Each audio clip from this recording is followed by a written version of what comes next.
everybody, it's Romania Black, and we are on chapters 77 through 79 of Heaven Official's Blessing. I felt very festive. I did another reaction recording a little while ago because it's going to be the day after Christmas on Patreon when this airs, and the New Year's Day, as it were, on YouTube when this airs. So I thought, you know what, I'll just be a little bit festive. So happy holidays, Merry Christmas, Happy New Year's.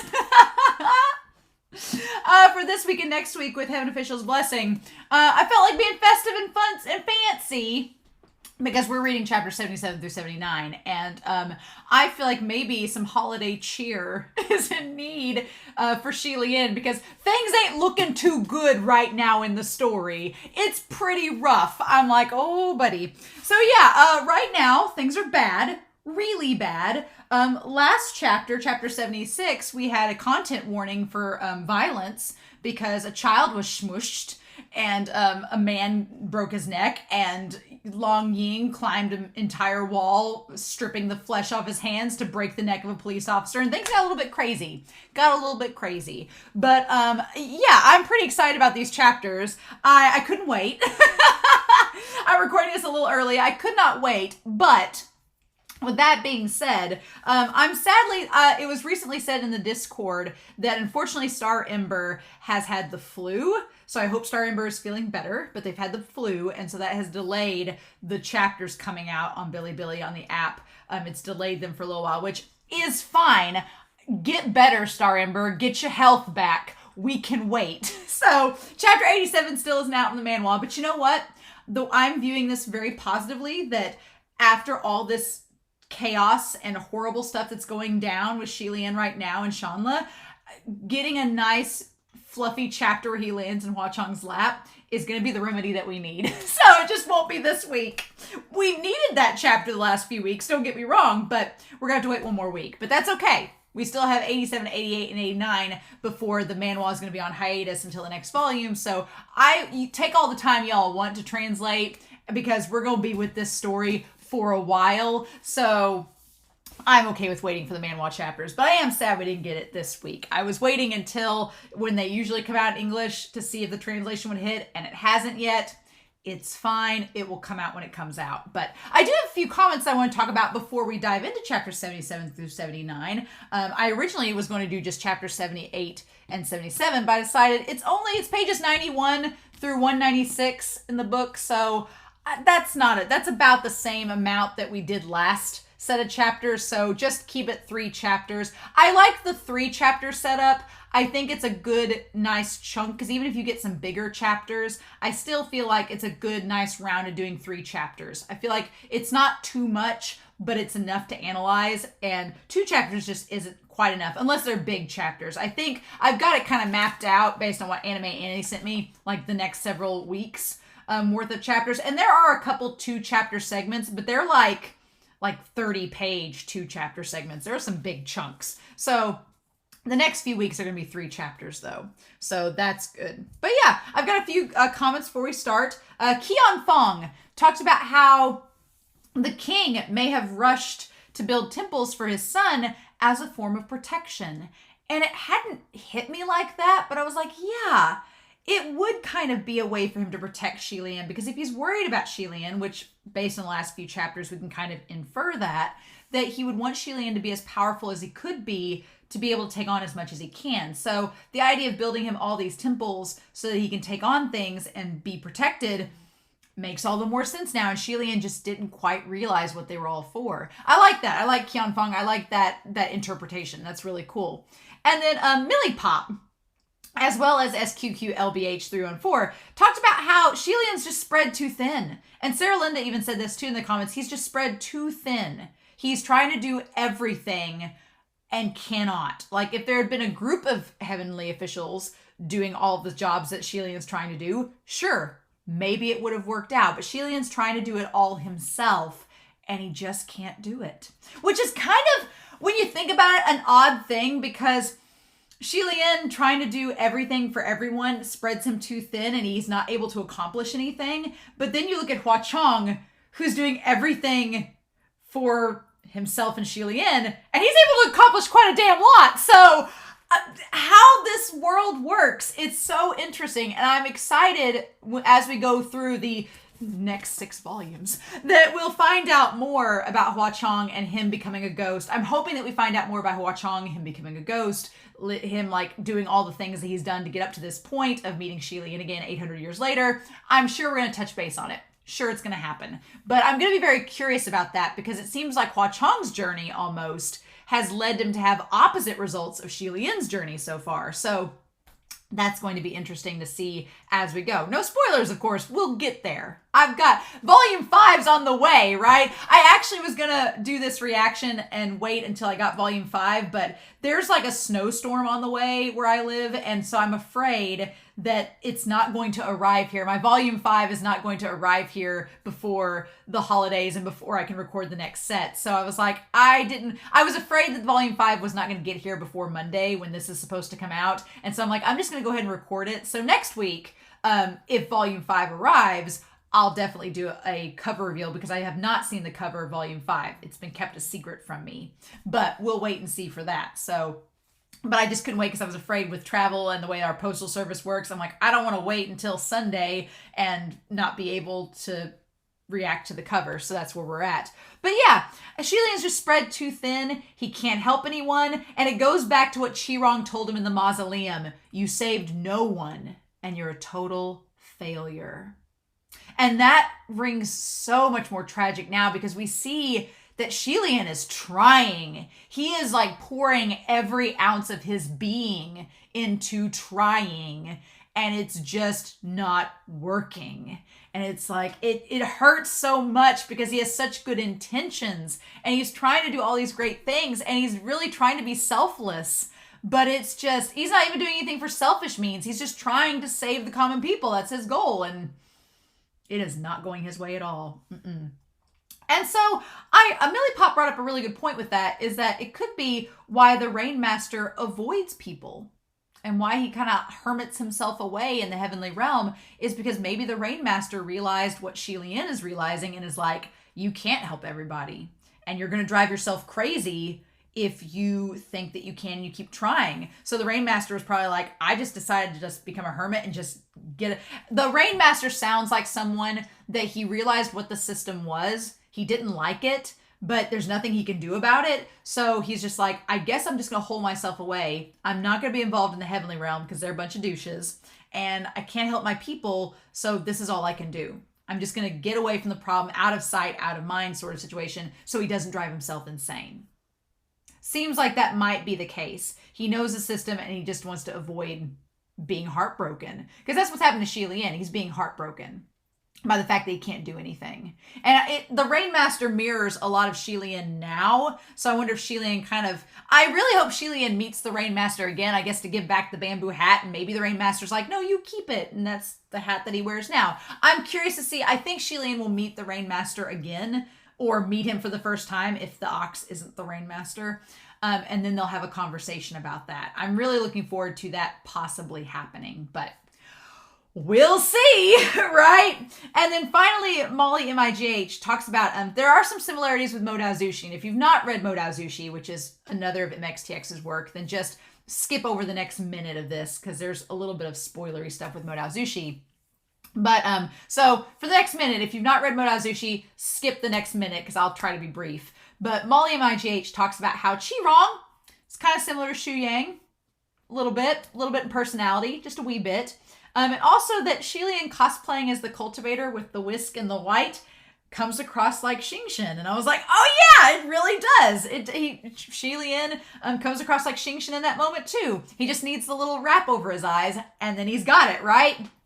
And so that's a end of Modao Zushi spoilers. But I also like the idea that Long Ying, as Molly pointed out, is connected with Xie Lian in that both of them want to do right by their people. And that's something that's really impressive that MXTX is doing. It's not a perfect comparison, so it doesn't feel cliche, but it is a comparison where Long Ying is trying to do everything he can for the people of Yang'an. He has been standing beside them. He was beside them during the riots. He scaled the wall to get justice for that family that was killed. He's like did right by his son, burying him there and trying to take him all the way to the capital to get answers for his people. Like Long Ying is not that different from Xie Lian in how his conviction is towards helping his people, which is going to be really cool if he becomes a supreme ghost, right? To do the comparison between him and Xie Lian. I don't know. Everybody on the Discord was saying, and I'll show you all a picture of it. They were like, I made a meme because they were like saying, oh, Romania, you're like the butterfly meme where you're like, is this the Blackwater or BAI WUXIANG? And I feel like with the glasses on, I can pull that off. Like, is this the Blackwater or BAI WUXIANG? And it's like the same meme. Yes, I'm going to be just suspecting that everyone is the Blackwater or BAI WUXIANG until we get confirmation. So... but yeah, so next week we'll hopefully look at the Manhua next week, and even if Manhua's delayed, I'll probably wait for next week's chapters until Volume 5 comes in, and then I'll do like a cover reveal. I am excited because Volume 4's cover was really nice. So I'm excited for Volume 5's cover when it comes in, but I'm excited, y'all. Chapter 77 through 79. What are we gonna get? So yeah, things look pretty dire. The last line of chapter 76 was, from that day onwards, the entire kingdom of Shanla was thrown into chaos. Okay. It'd be a really bad time for a supreme ghost to show up. I'm just saying. It'd be a really bad time when things are at their worst. It'd be a bad time for BAI WUXIANG just to come by and be like, oh, hey. You know? I'm like, ah! So we'll see. We'll see. Will Long Ying become a ghost or a deity? Maybe they'll become a heavenly official. I hadn't even thought about that. Maybe they'll become a heavenly official. Maybe they'll ascend during the midst of all this and it'll become a deity that Xie Lian meets again. Or maybe they'll just be a human that dies and is a representation of something else entirely. We shall see. But in any case, I'm really excited to see what these chapters hold. I'm excited, and I'm also like literally emoting the nervous laughter phrase because things are not good and I don't feel like they're going to get better anytime soon. We're in the trenches, y'all, and I'm not feeling good about it, but I put my nice glasses on so that my eyes don't dry out. So let's just see what ends up happening, right? And just dive in. Maybe it'll be fine. Maybe it'll be sunshine and rainbows. Maybe we'll get some reprieve from MXTX, right? Sure. We're going to dive into chapters 77 through 79 here in 3, 2, 1, and let's just see what we get. Chapter 77, Shanla in Chaos. The Crown Prince returns to the mortal realm. Uh-oh. Okay. For displaced disaster victims like those from Yang'an, to fight against the Imperial Army was a losing battle, a gross overestimation of their own strength. Yeah, so it just, not even a battle, right? Not even a fight. But they possessed this courage to court one's ruin and bite off more than they could chew. After that one riot, hundreds of thousands of Yang'an refugees finally left the city gates, backed off some distance, and changed where they temporarily built camps. So they've distanced themselves just enough so like they're going to come in like they're planning something. But they wouldn't just leave. They might die on the road if they kept going. And hanging around was also death, so what was the difference? They used the rations and water the king distributed from before, and they munched on bark skins, wild herbs, plant roots, critters, and insects. Many a raccoon died to feed a Yang'an that day, and built up resentment and loathing on top of that. Those people possessed an unimaginably persistent will to live and stubbornly persevered. So not too unlike Xie Lian over the next 800 years, right? Oddly enough. They managed to assemble some thousands of men carrying hoes, rakes, rocks, and branches and returned for a bout of fighting. So they just gathered up like all the men that were willing, like a bunch of rioting farmers, and were like, we're going to go to the city gates and take them on. Oh, it's almost like the opposite of Banyu, right? Where there was like a big sophisticated army fighting in Banyu, which was this smaller fortress. And here it's like the polar opposite, oddly enough. The clash was a mess, an utter defeat with over half of that 1,000 some dead. It wasn't fruitless. Long Ying invaded the castle tower and returned hauling a few large bags of grain and weapons. He just went there to get stuff for the people. There may have been serious casualties, but it provoked a will to fight to the death amongst the people. Like he's just keeping them going. He's the flame that's keeping them going. Their nature was akin to that of bandits. They attacked once, twice, thrice. 3 times, right? 3 times, 3 laps around the pavilion. The soldiers of Shanla soon discovered that those bandits were rapidly improving. The initial inexperienced rioters had gradually gotten the hang of things, and every time they attacked, they were more difficult to deal with than the last. Then those that returned to camp alive increased with every attempt. So there was more coming back each time, and waves of new refugees joining. So it's just the bandits it keeps getting bigger and bigger, right? And they're not going anywhere.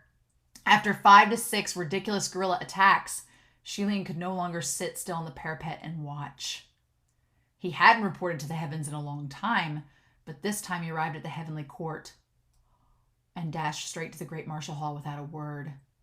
When he broke in, Junwu was seated on the throne, and a number of heavenly officials were bowing to receive a command, seemingly discussing an important matter. In the past, Xie Lian would have chosen to speak a different day to pay his visit, but now he couldn't wait, and he went in bluntly and opened his mouth to speak without pause. Like, they're all, like, planning this big, grand thing, and Xie Lian's like, nope, my business. I'm returning to the mortal realm. They were all startled and covered their mouths, keeping silent, not wanting to show any kind of reaction. Junwu looked at him knowingly for a moment, and then rose from the throne, speaking in a gentle tone. Shanla, I know something of what's happening, but you must remain calm. My lord, I didn't come here to request permission. I came here to inform. Oh, shit! My people are currently sunk in the depths of hell, so please forgive me if I cannot remain calm.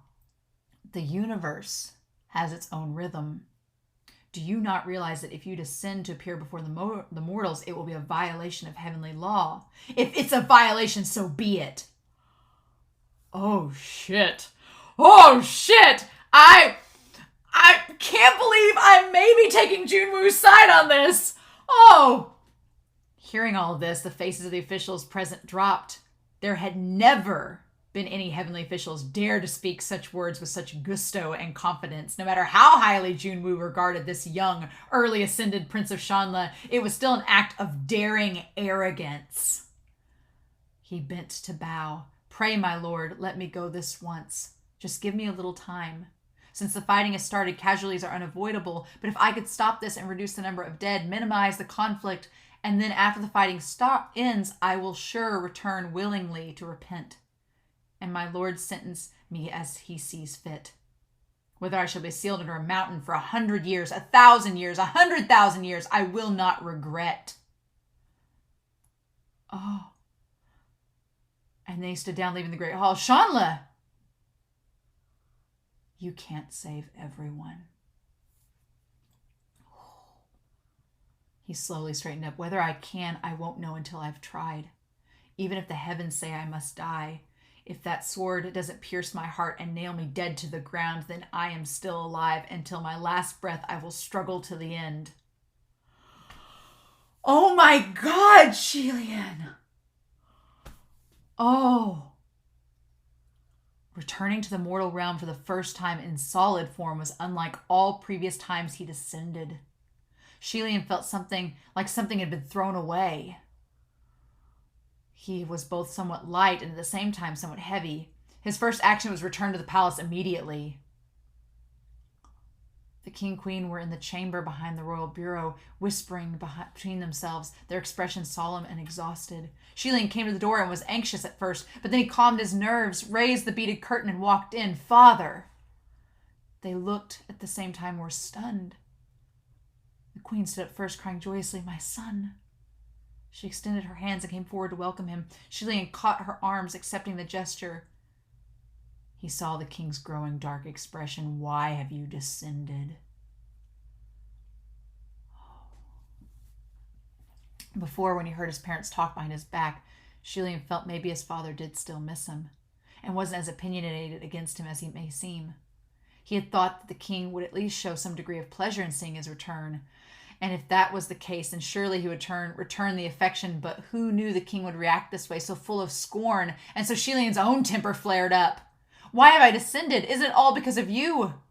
That the situation with Yang has come to this. Shouldn't you ask yourselves whether you're responsible? Oh, and he counted harshly, my responsibility. Is that something you can say to me? His fury had made him forget to refer to his own title, and the queen teared up. The situation's already come to this. Why are you two still arguing? We're not arguing. We're talking about sense. Even if you are the king, my father, even if you're the one responsible, why can I not say anything? Why didn't you work harder to fundraise? Oh my God, if the funds were all swallowed by the government checkpoints, why didn't you punish the corrupt officials? If you were tough like thunder and fast like lightning, catch one, jail one, then would there still be this many corrupt parasites who dare steal? Wouldn't the situation be better than it is now? Oh, and he banged on the bureau desk. Quiet, do you take the royal treasury for a bottomless well that can fix any hole that leaks? Catch one, jail one, if it was that easy. If by just one order from the king it worked fast like lightning, tough like thunder, then why has history never had a dynasty untouched by corruption? What do you understand, you ignorant child, dare to speak politics with me? I'm like 2 pages into this, and my heart is on the floor, y'all. Fine, I don't understand. Then even if the royal capital had no room for the victims to settle and expulsion was inevitable, why not provide more expenses for them? Why not provide more comfort and security and have an army escort their journey eastward? Scram. Get out of here. Go back to the heavens. Just looking at you annoy me. Don't ever appear again. Xie Lian had descended with a heart full of fervor. Yet the first encounter with his parents was his father yelling at him to scram back to the heavens. Without a word, Xie Lian bowed to him and stood down to leave. The queen chased after him out of the bureau and pulled him to a stop. My son. Mother, don't worry. I'm just going to make a round around the royal capital and check on the situation. My son, I don't understand these political matters, but I understand your father. Throughout the years, I've seen how he is as a king. You can think from the bottom of your heart that he is incompetent. And sometimes I think so too. I just don't say it out loud, but you can't say that to his face. He's your father, after all. If you tell him straight on that he's no good, it really kills his heart. You might have been the crown prince, but you have never been king. Politics isn't like cultivation. When you first entered the royal holy pavilion, the Goshi had said cultivation only concerns the heart. Isn't that right? The queen clutched his hands. But there are many other things in this world that just by having heart isn't enough. You must be capable too, and not just you, but your subordinates must be capable as well. And not just ability, they must share the same heart as you. Is the royal treasury suffering? I don't need temples. Tell him to stop building so many temples for me. These golden statues can go. Oh, my child. Of course, there's some of your father's partialness in building temples. He wanted to give you the best and have you look impressive in the heavens. But do you know just how many of those 8,000 temples were actually built by your father? Do you know? Do you? He didn't know. And he hadn't, but he gave it a thought. Half? If your father really used funds from the royal treasury to build 4,000 temples, we needn't wait for the Yongan refugees to start anything. The royal capital would revolt first. So if the royal treasury is empty, where did all the money come from? Your father built maybe 20-some temples, and others followed suit, masses of them wanting to build to get on his good side, to get on your good side. So is that counted on your father's head too?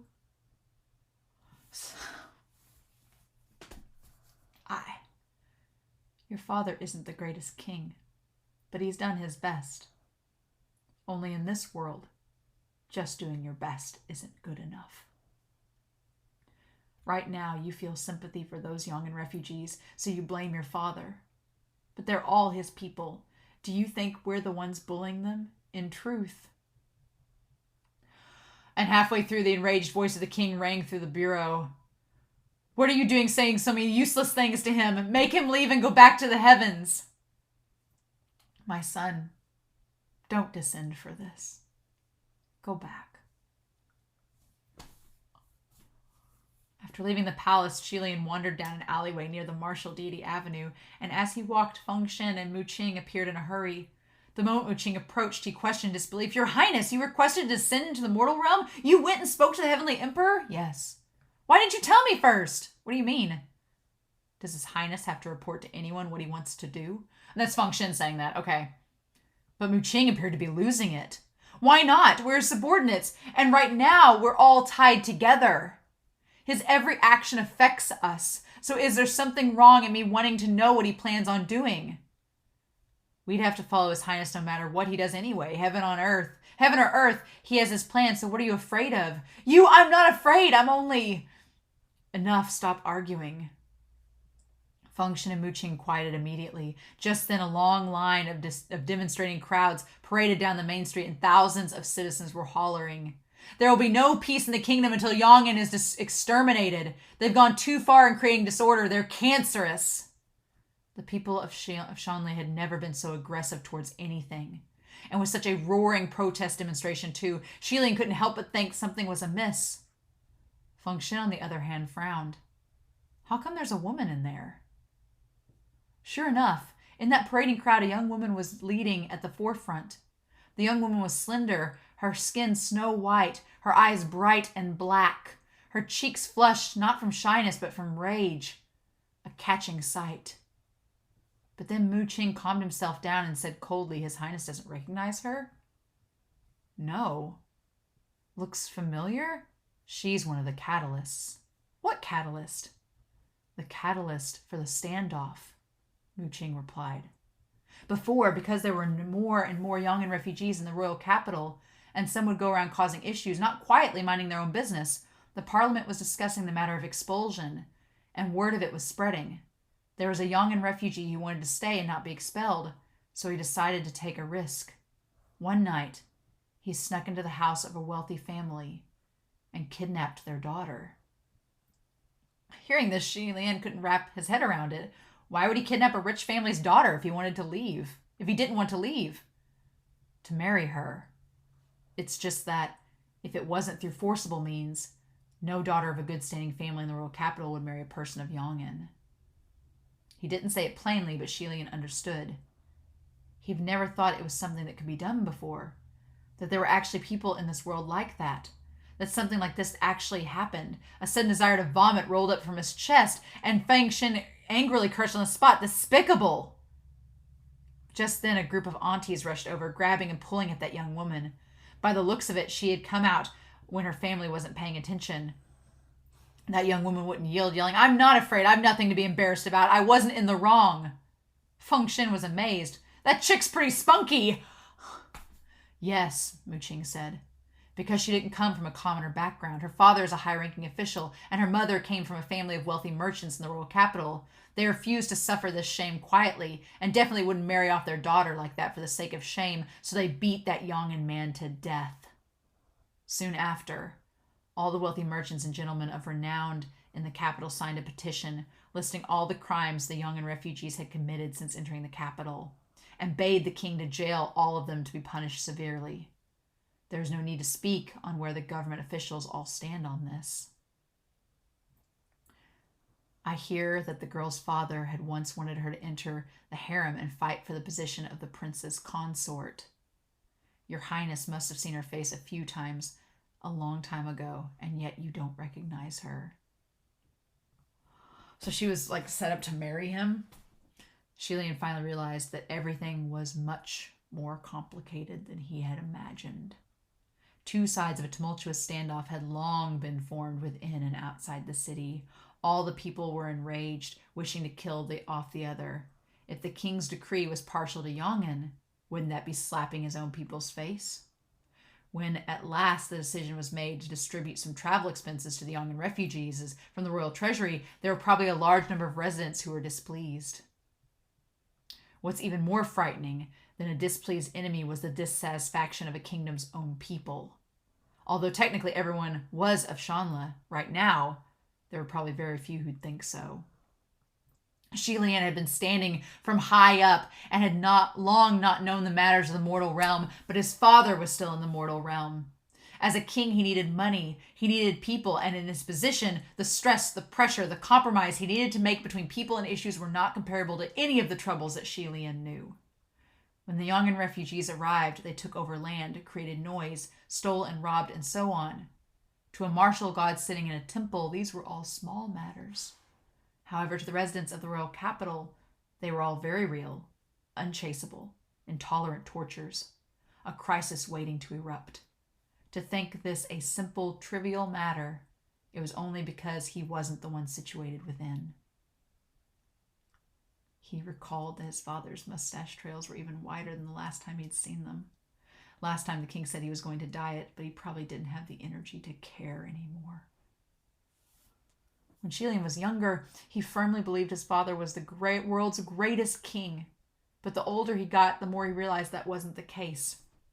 His father, although king, couldn't be said to be wise and competent, and was even a little corrupt, making mistakes often. Taking away his prestigious status, he was no more than a common man. Oh my God, all the connections to the heavenly realm! The more he realized this, the more disappointed he became, and the king had also noticed his disappointment. And all the more the king couldn't accept every disagreeing look, every disagreeing word from Xie Lian. What he couldn't accept the most, however, was having Xie Lian see his failure. Oh my God. No father in the world wished to have their sons see their failures. Every father wished that before their sons they would always be the greatest. Yet Xie Lian appeared before him at such a time to berate his own father. You're making a mess of things, so much that I had to descend to help you out. As both a king and a father, how could he withstood hearing that? The young woman was finally taken away by her servant ladies, and the remaining hundreds of demonstrating residents continued their protests, waving signs and hollering. They were only crying for one thing: kill them. Start the battle. Show those Yang'an refugees outside the city walls. A moment later, Wuxing spoke up. Your Highness, it's best if you go back and apologize to the Heavenly Emperor. At this point, fortune, time, and place are all lost. There is no helping. Just as Junwu had told him at the Great Martial Hall, the universe has its own rhythm. It was like telling him, the kingdom of Shang this time has come. Let it go. Even the queen, his mother, who wished day and night to have only a glimpse of him, when she finally saw him, asked him to leave with tears in her eyes. How could Xie Lian not know that they simply didn't want him to go through this difficult trial and would rather he watch from afar, taking good care of himself instead? But how could he possibly? No! And he strode out. Oh!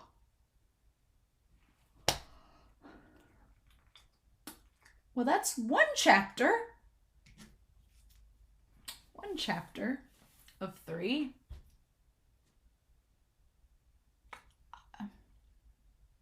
I gotta keep going, y'all. I can't stop. Well, I'll take notes later.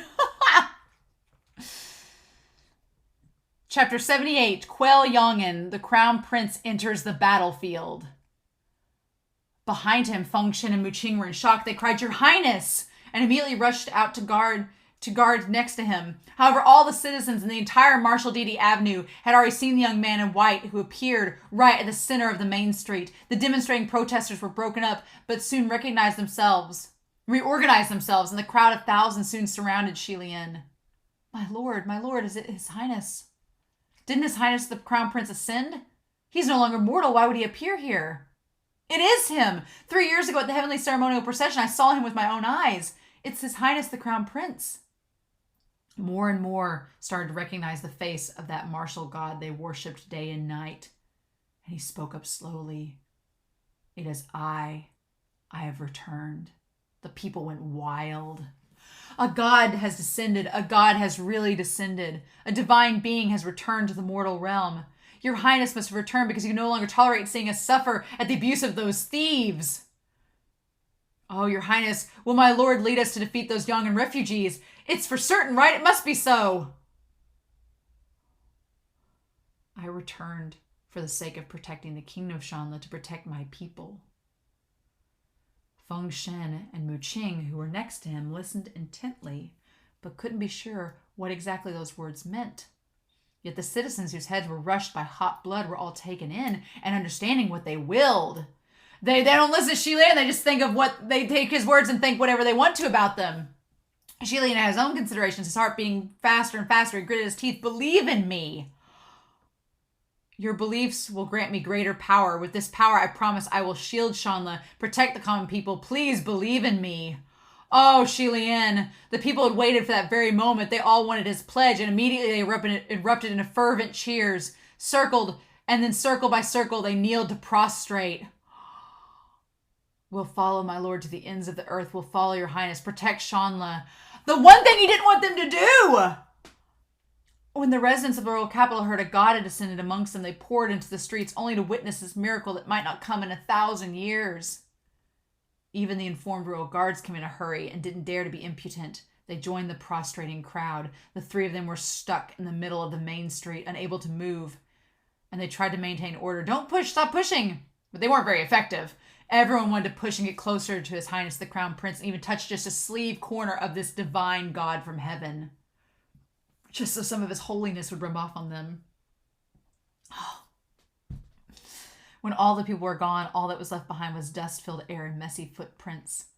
Xie Lian noticed something and he bent down to pick it up. It was a single flower. Trampled by many, it was almost the color of dirt. Only a few ripped petals remained that still had their original tint of purity peeking through. What a symbol! The symbolism, oh my God! The faint fragrance didn't last, and it soon dispersed. After coming to an understanding of some things, this time when Xie Lian returned to the palace, his temper was much more softer towards the king. Thus, the king also became more agreeable towards him. After having both taken one step back, the father and son established a tentative peace between them. As for the Goshi, he seemed to have already expected that Xie Lian would descend, so he didn't say much on the matter. He's like, well, this was only a matter of time since you visited me a few nights ago. Kind of saw this coming. Not happy about it, but what can we do? In the past, Xie Lian always believed that a nation possessed one heart, and before a grave matter, everyone would undoubtedly follow the direction of the king. Only when he finally sat down to participate did he fully understand how vexing the position of a king really was. Within Parliament, the officials were actually split into small parties, and each party had their own plans. In regard to forming an agreement on any one matter, it could take up to a week of endless debate. Every party proclaimed they were working for the people, but in reality, that might not be truthfully the case. As for dealing with the revolting young and refugees camping outside the city fortress, the officials were sluggishly slow at coming to an agreement. Some advocated for direct extermination, and if there weren't enough reasons to do so, then they just made some up. Some disagreed with that idea. The revolt of Yong'an began with a natural disaster, but the situation was deteriorated through human action. The family of 3 who fell to the deaths at the city gates was the worst catalyst imaginable. If the army official who cut the rope hadn't gotten his neck snapped by Long Ying, he would have been severely punished upon his return. In other words, no matter how convoluted the circumstances, no matter the reasons, on the surface, everything looked like the common people rightfully rebelling against an oppressive authority. With things developed to this point, complete pandemonium, making up more crimes to sentence would only further provoke repulsion, and whatever reason they could come up with would not be able to deceive the people. If they were to deploy an army to exterminate, it'd be without cause and difficult to appease. Preventing the people from talking was just as important as preventing floods. Once a reputation of insensible cruelty was established, not only would they no longer be able to rule over the people, nearby kingdoms very well use the chance and invade under the banner of eradicating evil. Yeah, so other kingdoms could join the cause and help the young and refugees under the guise of helping these refugees take back their kingdom that's theirs. Okay, all right. If they were to think about it from a different angle, however, what was there to be afraid of? Those young and refugees were stuck in wild forests without food and arms. How long could the revolt last? Thus, the most favorable proposal at the end was this. If the young and refugees dare attack, they'll be repelled and killed each time. If they didn't, then they'll be left to their own devices to survive or die. And Shanli wouldn't need to waste a single resource. There was no way Yongin could keep up the fighting. As a martial god, Xie Lian's descent naturally meant that he needed to be effective on the battlefield. Oh, but he's descended, so there's nobody with the power to protect the kingdom anymore. Oh, shit! No! Thus, the army had boisterously campaigned. The side with His Highness the Crown Prince was the side of justice. The army with His Highness the Crown Prince was the army of God. It didn't take long before a number of young men in the kingdom, excitedly enlisted. It caused such a stir that even news of it seemed to reach the Yongin camp. Initially, they were still rather active in their sieges, but suddenly everything stopped, as if they were afraid and were instead silently building strength. This made the soldiers in Shanla nervous, and they unceasingly described to Xie Lian just how terrifying that long Ying, who always charged at the forefront, was. Hearing that name and recalling the dead body of that infant made Xie Lian feel complicated. As it should. 2 months later, after waiting with bated breath for such a long time, the Yongin refugees finally attacked again. In this battle, Xie Lian only brought a light sword and didn't even wear any armor. It didn't take 2 hours before the battle ended. Blood stained all, from the earth to the sky, and in that stench-filled air, the remaining Yongin warriors abandoned their gear and frantically ran away.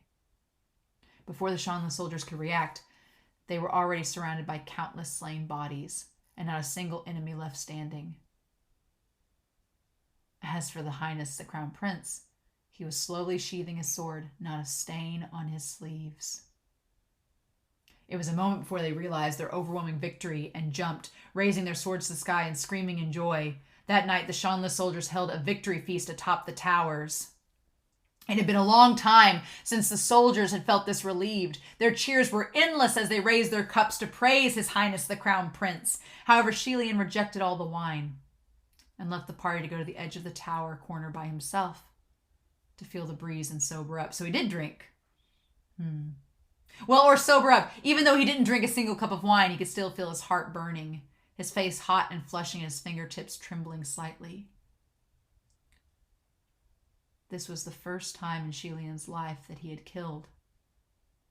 The first time. And he had killed thousands. Mere ants. Those 2 words appeared in his mind. Before his might, mortals were nothing, and there wasn't anyone who could withstand his light taps. It was so easy to rob another's life. Just like how that palace attendant had stomped on those ants, that in between swings of his sword, he'd almost lost the heart of reverence. Xie Lian leaned against the parapet and inhaled deeply, shaking his head to shake off the noise, watching absent-mindedly at the flicker of sparks in the mountains afar. Soon after, sounds of 2 footfalls approached. Even without turning his head, he knew who they were. Aren't you 2 going to drink and celebrate a little? Hua Cheng humphed. What's there to celebrate? It's not an optimistic situation. Xie Lian turned. You guys noticed too. It really wasn't an optimistic situation. Although they won this round, in reality, this attack was stronger than any previous Yongin attacks. Not only did their numbers increase, their formation, weapons, management, all had significantly improved. In fact, there were many who were geared up in armor. Although still simple and pathetic, they'd already had the form of a formal army. It would be hard to believe they were actually outcast nobodies. Hua Cheng crossed his arms and frowned. Extreme environments would certainly force one to improve rapidly, but no matter how difficult the situation, you can't create something out of nothing. Something's not right. Feng Xin said even more bluntly and plainly, they've gained reinforcements. Xie Lian nodded. I don't believe none of those soldiers noticed either. But they're still celebrating only because they have you on their side, and they believe they'll win for sure. Xie Lian didn't think much of that and said, it's the first battle with me in it, and we won. It's fine to let them rejoice a bit. Just think of it as encouragement. Your Highness, you don't look so good. Are you still creating rain over at Yongin? Yes, he replied. Disapproval expectedly appeared on Mu Qing's face. Excuse my bluntness, but it's pointless to create rain now. That's the real bottomless hole. Your Highness, even if the drought in Yong'an can be thoroughly relieved, the crowd outside the city walls will probably still not back off. I know. But my creating rain wasn't intended to make those people back off. It's for those who remain in Yong'an to not die of thirst. That was my original goal, and it won't change for anything. Can you still hold on? Don't worry. I have 8,000 temples. There are enough devotees, so of course I'm fine, but... His own hand circled around Mu Qing's shoulders, and Xie Lian sighed. Thank goodness you two helped today. Thank you for staying by my side. Today on the battlefield, his two attendants suffered more than he did, their persons covered in blood and grime from all the killing. There's no need to say those things. And Mu Qing vaguely squeezed out an "oh" sound. Xie Lian squeezed, pulling the other two close, and said earnestly, not just for today, but for always, thank you so much. I hope the sight of the three of us standing together fighting will become a tale of the ages. A moment later, Feng Shen burst out laughing, and Mu Qing said incredulously, I found that you always manage to say things with such shameless confidence. You're really... Never mind. His lips finally curled up. But the smile didn't last long when he suddenly froze. Who's there? Swing, and Xie Lian's sword was unsheathed. He flicked his sword and pulled out a shadow from the corner of the parapet. The person had been hiding in the corner for a long time, holding his breath, and hadn't been noticed. Initially, Xie Lian had only wanted to hang him off the tip of the sword to scare him. But he'd been killing too aggressively on the battlefield that day, and his arms were still shaking, and his hands lost control. The simple flick was overly powerful, and he threw that person directly over the wall. Under the moonlight, in midair, all three of them were able to see clearly that the uniform and gear belonged to a person in their own army. A boy that looked 15, 16 years old. A breath later, he fell downwards, his form disappearing below. Seeing that a person was about to fall down, Xie Lian cried, "Oh no!" mentally, and leapt out. His foot hooked onto the edge of the parapet and his body leaning downwards. Swiftly, he extended an arm to pull and managed to grab the arm of the other. The young soldier's body hung in midair and swayed a few times before he looked up. Borrowing that faint moonlight, Xie Lian saw his face and his eyes slightly widened. What? I'm glad I didn't stop there! What? Xie Lian's sudden... Chapter 79, upon Baisy Hill, the crown prince falls into the devil's nest. Xie Lian's sudden leap into the air was certainly alarming, but his two attendants were more than clear just what he was capable of. Mu Qing didn't move, but Feng Shen still went over and helped pull him up. Xie Lian only used a little bit of his strength to pull, and that young soldier was hauled up, the two of them landing feet flat back on the tower wall. Which troop did you come from? Why are you hiding here? But it said, that can't be Hua Cheng. It said he was 15 or 16. And he was only like 13 before. It's not been that long, right? The young soldier's arms and head were wrapped full of bandages. There were even spots of blood on them, appearing to be covered in wounds. It wasn't anything strange. After the battle today, there would be many wounded soldiers who were all wrapped up like this. However, that he would hide in the shadows without making a sound was highly suspicious.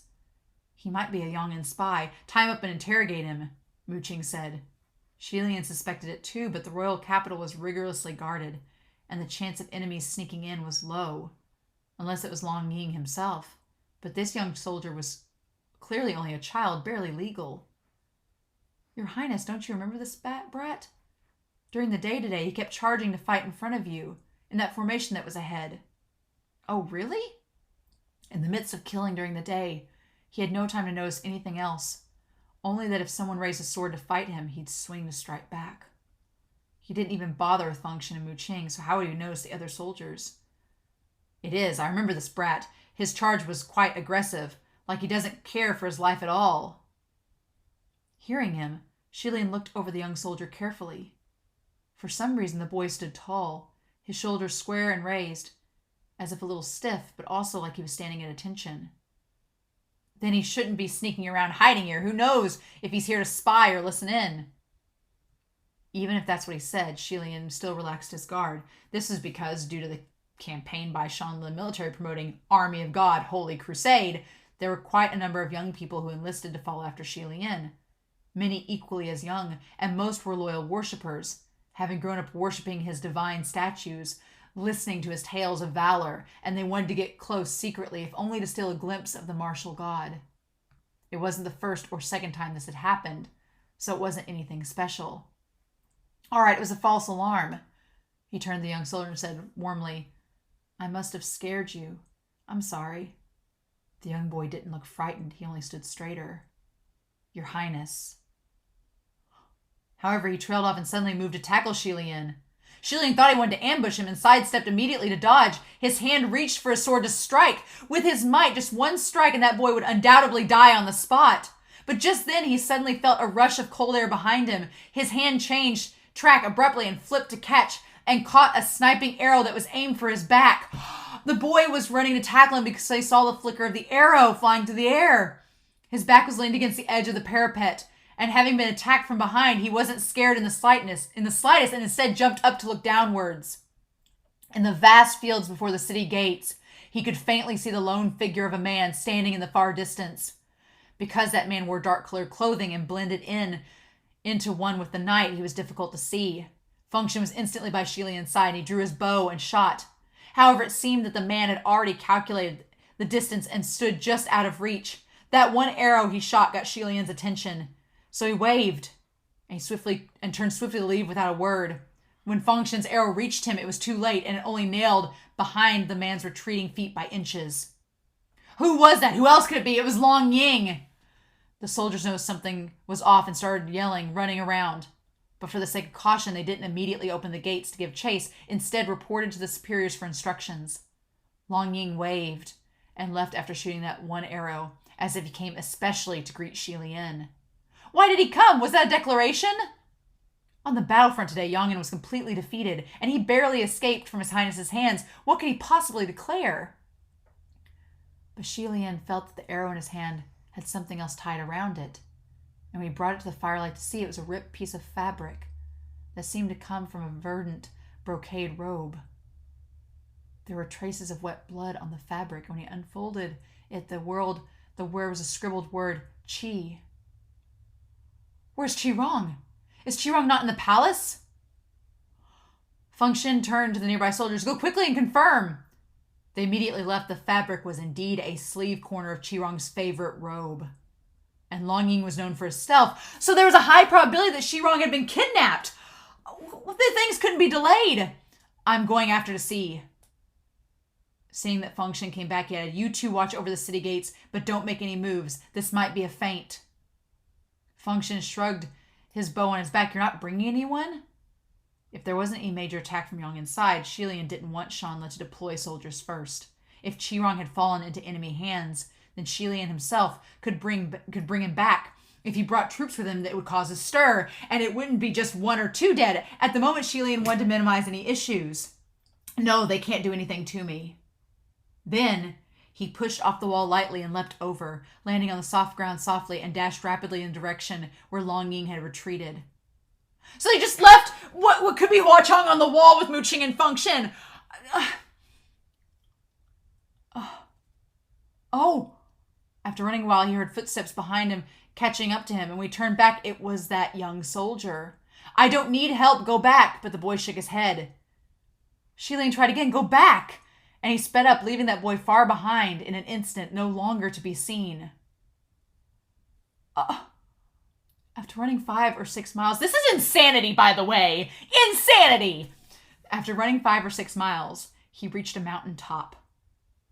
This mountain wasn't steep. After running 5 or 6 miles, how fast can Long Ying go? What? This mountain wasn't steep. It was more like a hill.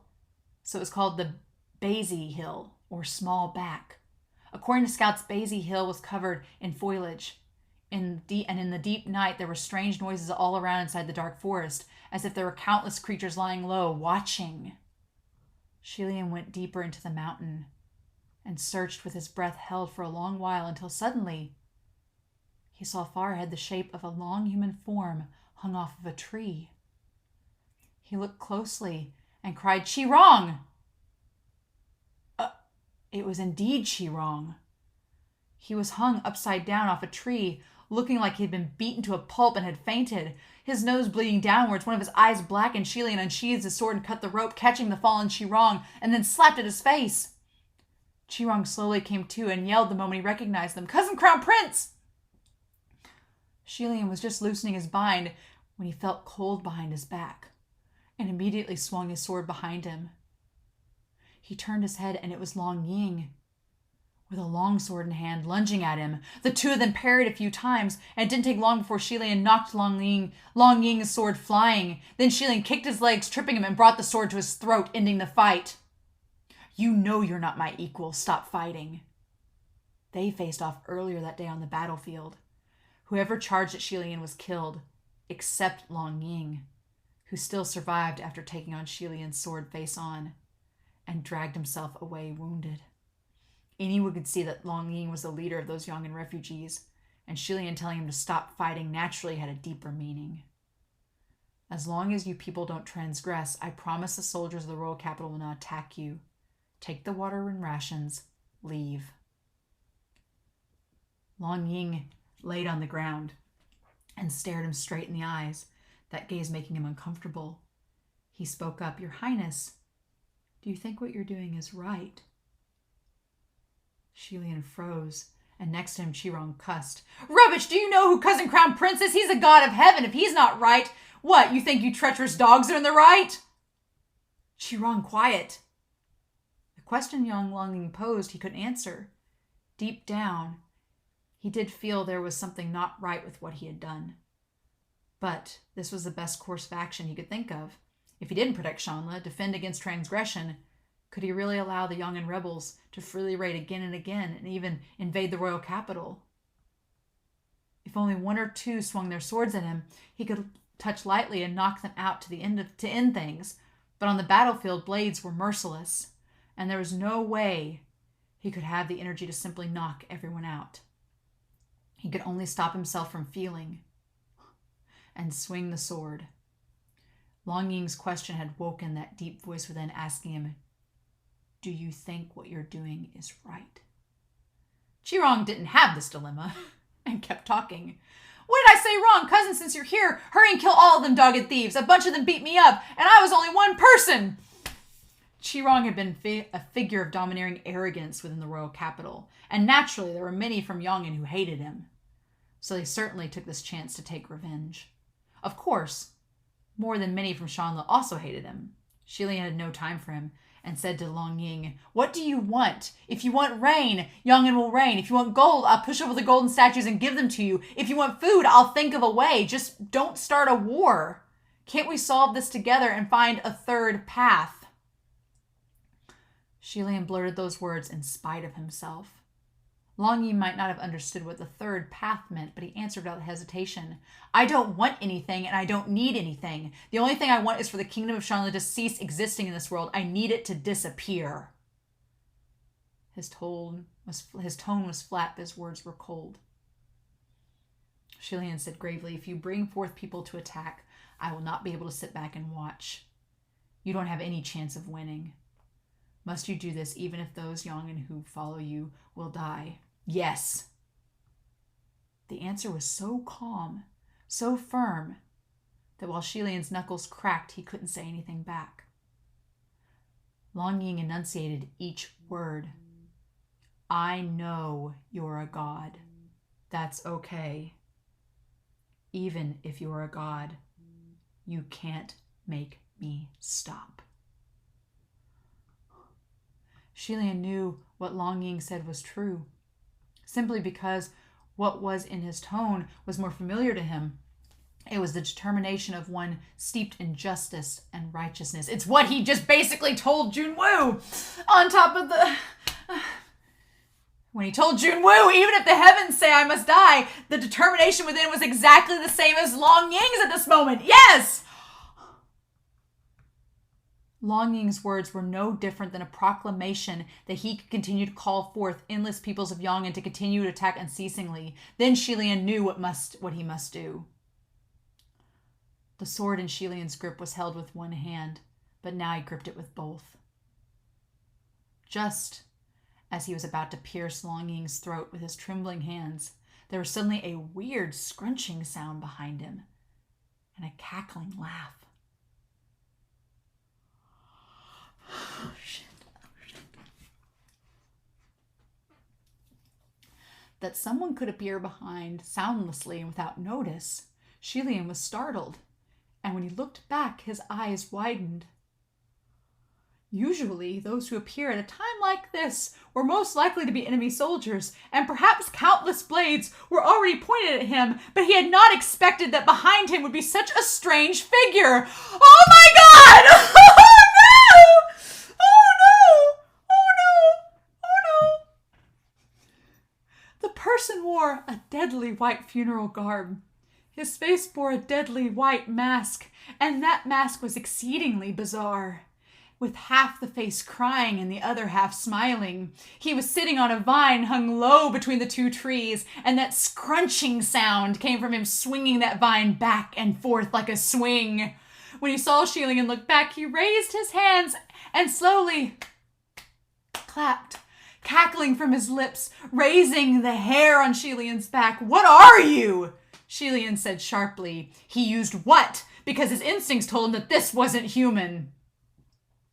Just then, Xie Lian suddenly noticed the feeling of the sword in his hands was wrong, and Qirong screamed at the same time. When he turned back to look, the ground in front of him was split wide open into a deep ditch, and Long Ying, who was lying on the ground, was being swallowed by that gap. The ground was rapidly closing the mouth, and without thinking, Xie Lian stabbed into the heart of the earth. Only when feeling the tip of his sword only touched soil and didn't pierce any flesh did Xie Lian realize he failed in killing Long Ying. He couldn't tell whether he felt regret or relief. And just then the white cloth being started cackling again. Xie Lian raised his sword and flung it at him. The strike was fast as lightning, penetrating through that being, nailing him onto the tree. That being crumpled to the ground without uttering a single sound. Xie Lian rushed over to check, but only saw a pile of white robes. The one wearing the robes had disappeared into midair. That being's appearance and disappearance had been both incredibly peculiar. Xie Lian was in shock and didn't dare drop his guard. Picking Qirong off the ground with one hand, he said, "Let's go!" Yet Qirong whined, "Let's not go, cousin. Let's set fire on this mountain, cousin. There's a bunch of those Yong'an peeps on this mountain. Those boorish radicals who wouldn't leave the city gates are all hiding here. Let's set a fire and torch this place clean." Xie Lian dragged him with one hand for some distance, feeling the essence of evil around them grow heavier, as if countless eyes were watching them. "Did you not see how strange that being was just now? We shouldn't stick around." "So what? You're a god. You're not afraid of those little ghosts. If they dare obstruct your path, you'll just kill them." "Let's go back first." "Oh. Why? Those people beat me to a pulp and want to agonize us. You heard him. He said he wants to annihilate Shanla. He wants to annihilate our kingdom. Why don't you kill them all off like you did today on the battlefield?" Xie Lian inhaled and shouted angrily, "Why do you only have kill, kill, kill in your head? Soldiers and civilians are different." "What's the difference? Aren't they all people?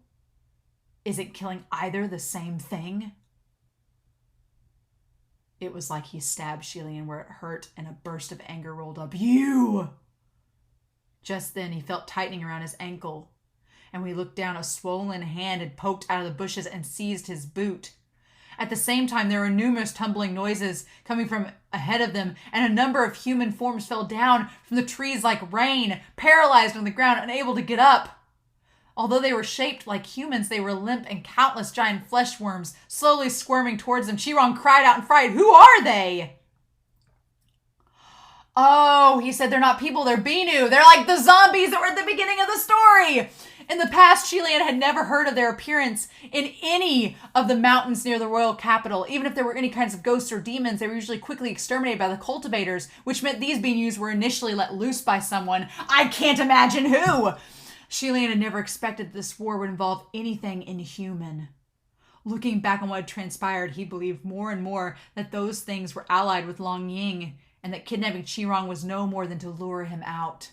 Nonetheless, he had no time to think. At that moment, every time he swung his sword, he could cleanly slice 7 or 8 Binu in half. But when Binu appear, they usually come in flocks. And sure enough, all around them, the bushes and trees started to rustle, shaking harder and harder. More and more buried flesh's form crawled out. He could kill 10 with one strike, but 20 would charge. Just as Xie Lian was striking endlessly, a Binu on a tree narrowed in on Xie Lian's back and leapt down to grapple. Unexpectedly, before it got close, it was sliced up in a flash of a flare. Qirong didn't have any weapons on him, so it couldn't have been him. Xie Lian turned to look and saw the one who swung the sword was that young soldier. Oh my God, it was Hua Cheng. He was left in the dust by Xie Lian by the city gates, but he actually still followed along and found them. That boy was carrying a worn sword and struck down a number of Binu. Highly effective. Those things crawled and emitted a thick, glue-like body fluid, and Qirong was crying at how disgusting they were. He stomped on the head of one that looked weak and noticed the creature wasn't exactly scary. So they're not that impressive? Little did he know that Binu usually appear alongside more violent, cruel evils. Xie Lian bit his lips and broke skin, using 2 fingers of his right hand to dip at the blood and then smeared it on his blade. Then he stuffed the sword in Qirong's hands. You two, take this sword and go. Nothing will dare approach. Don't turn back, even if you hear anything. Remember, don't look back. Sending Qirong and Hua Cheng away! Together! Cousin Ai, the powerful ones are right behind them. I won't be able to take care of you once they show up. It's better if you go back and report. Qirong stopped talking and frantically ran away holding the sword. The sacred sword in his hands had the essence of Xie Lian's divinity. And all along the road, no Binu or evils would dare come close. His path was unbound, and he disappeared quickly. Yet the young soldier still didn't leave, and Qirong himself was already long gone. Xie Lian didn't have another sacred protection sword to give him, and could only use his palms to shoot out spiritual blows blasting away. That boy was also vigorously cooperative, and after an hour, all the Binu were exterminated. A ground full of sticky fluids and corpses, the stench still was stifling. After making sure not a single Binu escaped, Xie Lian calmed his breath and turned around speaking to that boy. You're pretty good with a sword. The boy gripped his sword harder, huffing at first, and instantly stood at attention again. Yes, sir. I'm not giving you orders. So why are you saying yes, sir? When I ordered you to go back earlier, why didn't you say yes, sir, then? Yes, sir, the boy answered, but then realized his response was strange and stood even stiffer. He shook his head and mulled, and suddenly his lips curled up. But you're better suited for a saber.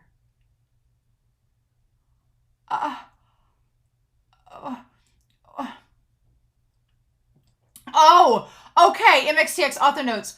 Hua,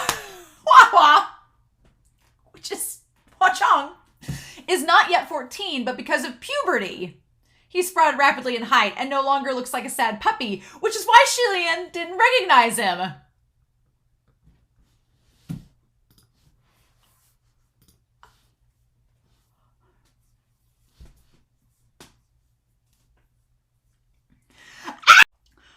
I just spent about an hour taking notes after spending an hour reading those 3 chapters. I have 2 dogs at my feet that would really like me to play with them, but I can't right now because we need to talk about this.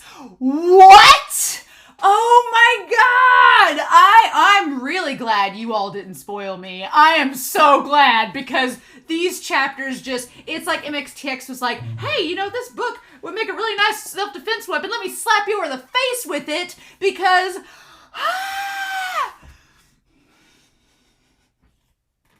When we get to BAI WUXIANG, that was one of the better reveals. I had in the back in the cockles of my heart. I was like, okay, Xie Lian is being taken away into the woods by Long Ying to be, obviously it seemed like a trap, right? I didn't know if Qirong would actually be there or not. He was. But as he was going through and as I was reading, I couldn't slow down reading these chapters. I didn't stop and take notes. I was like, nope, I have to keep going. I have to keep reading. I can't stop. And when we got closer and deeper into the woods and they were talking about the critters and everything, I was like, is Bai Wuxiang gonna make an appearance? But then I was like, then Xie Lian met Long Ying, and I was like, well, maybe not. And then you all realize that I've theorized that Long Ying could be the Blackwater. I'm like, I shot up last week from 50% Blackwater Long Ying to like 85% now, because it would be so poetic that in the midst of this small hill, in the midst of it all, there's Xie Lian surrounded by all four of the calamities. Right? You had Hua Cheng there, Bai Wuxiang is there, Qi Rong's there, and if Long Ying is the Blackwater, that's all four calamities surrounding Xie Lian. The stars aligned in the most ominous of ways to have all four of them there at that time. I don't want to be confirmed or deconfirmed. I'm going to say a lot of things, probably in this discussion, that I'm going to be like, I don't want to be confirmed or deconfirmed. You all can sit there. I had to go get some cranberry juice. I ain't drinking wine. I can't have wine for this. But I needed some juice. I needed some white chocolate because I can't have regular chocolate. And we need to sit here because after these chapters, I need this. Oh my God. I love Volume 2. Don't get me wrong. Volume 2 was amazing. We're only this far into it. I love this volume. I love it because it's angsty. It's like, it is so tragic and traumatic. And I know Whiteboard Kun is like waving in the breeze behind me, but it is some of the best writing that I think MXTX has done. And we're only in volume 3, baby. We ain't even gotten to like the other 5 volumes. But it's some of her best writing because it's just so damn hard. And the themes are just hard hitting. And I know they're only going to hit even harder the more we go through the story. But damn it. I took notes. I took like 4 pages of notes. I hope y'all are ready. I don't know how long this is going to be. It's pretty late at night, but I'm like wired from these chapters. It's a good thing we didn't have a Manhua chapter. I don't think I could have handled it. But damn, this is just, I'm going to need to bust this out as we go to calm myself down. Oh no, there's actually chocolate on it. Well, that's not going to work. Damn it. I didn't realize there was actually chocolate on this. I thought it was just white chocolate. Well, that's a sad day. Well, can't have that. I'm going to have to pause this and go get some legit white chocolate here in a minute.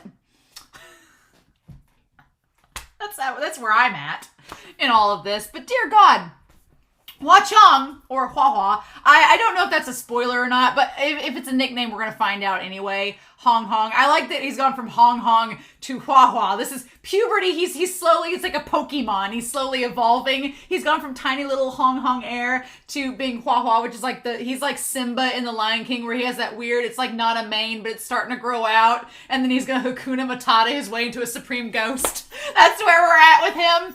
But I love that he's still like 13 and a half. He's not even 14 yet, but puberty hit Hua Cheng hard. And he looks like he's 16 now. And Xie Lian's like, who's this kid? And to the point where Feng Xin and Mu Qing don't even recognize him. Like, they recognized him before, but they don't now because of puberty. So it's like,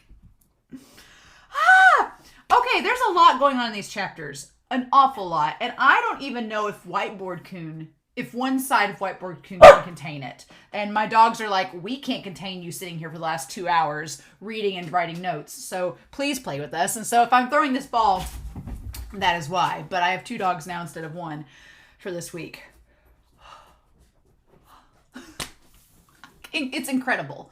The writing of these chapters, the heartbreak. I was about to cry in chapter 77. I was about to break down and cry, and I only held it together because I was like, Romania, you have 2 more chapters to go. You can't start sobbing now or it ain't gonna stop, and it's just gonna be a hot mess. And so I had to stop myself. I was like, you can't cry now. You've got 2 more chapters. You can't do that. But that's the second time. This volume is driving me close to tears, and we're only in volume 3. So But it's just so damn heartbreaking. And there are no easy answers. And Xie Lian, what I love about his character in this is that his flaws come out in full force in these chapters. Like, the flaws are there. And it's so crazy because at the start of the story, Xie Lian has been spouting all this stuff about how like I have no right to tell people to live for me. I have no right to do this. I was really dumb for thinking that. Like, why did I think this could be something easily solved? He's like, he's so down on himself the first 2 volumes. And we, the audience, are like, no, Xie Lian, don't be like that. Why you think like that? You're a cinnamon bun deity. Come on. And this set of chapters, it all makes sense. It all just hits you like a semi truck of just why Xie Lian. We get just and this is the beginning. This is the beginning of the downfall. Truly, I feel. We haven't even gotten to the human face disease yet.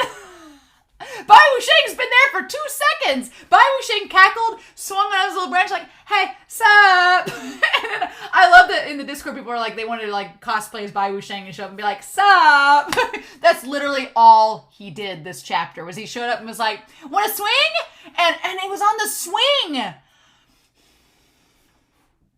On the swing, which is the metaphor that we have had earlier with Xie Lian when he was on the swing with Qirong. It was the same thing. He was on the swing, swinging up to see Qirong from down below, and now it's Bai Wuxiang being like, "Oh, you think that you got this? No."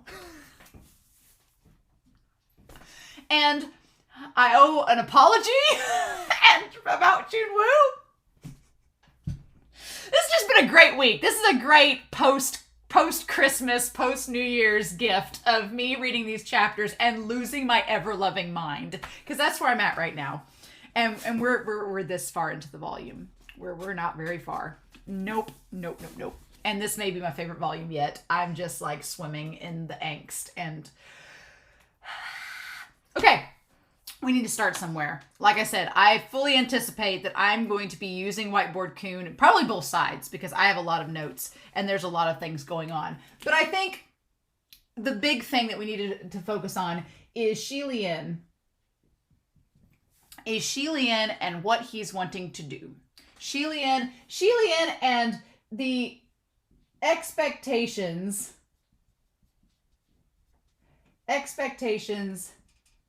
versus the reality. Because that's where we're at.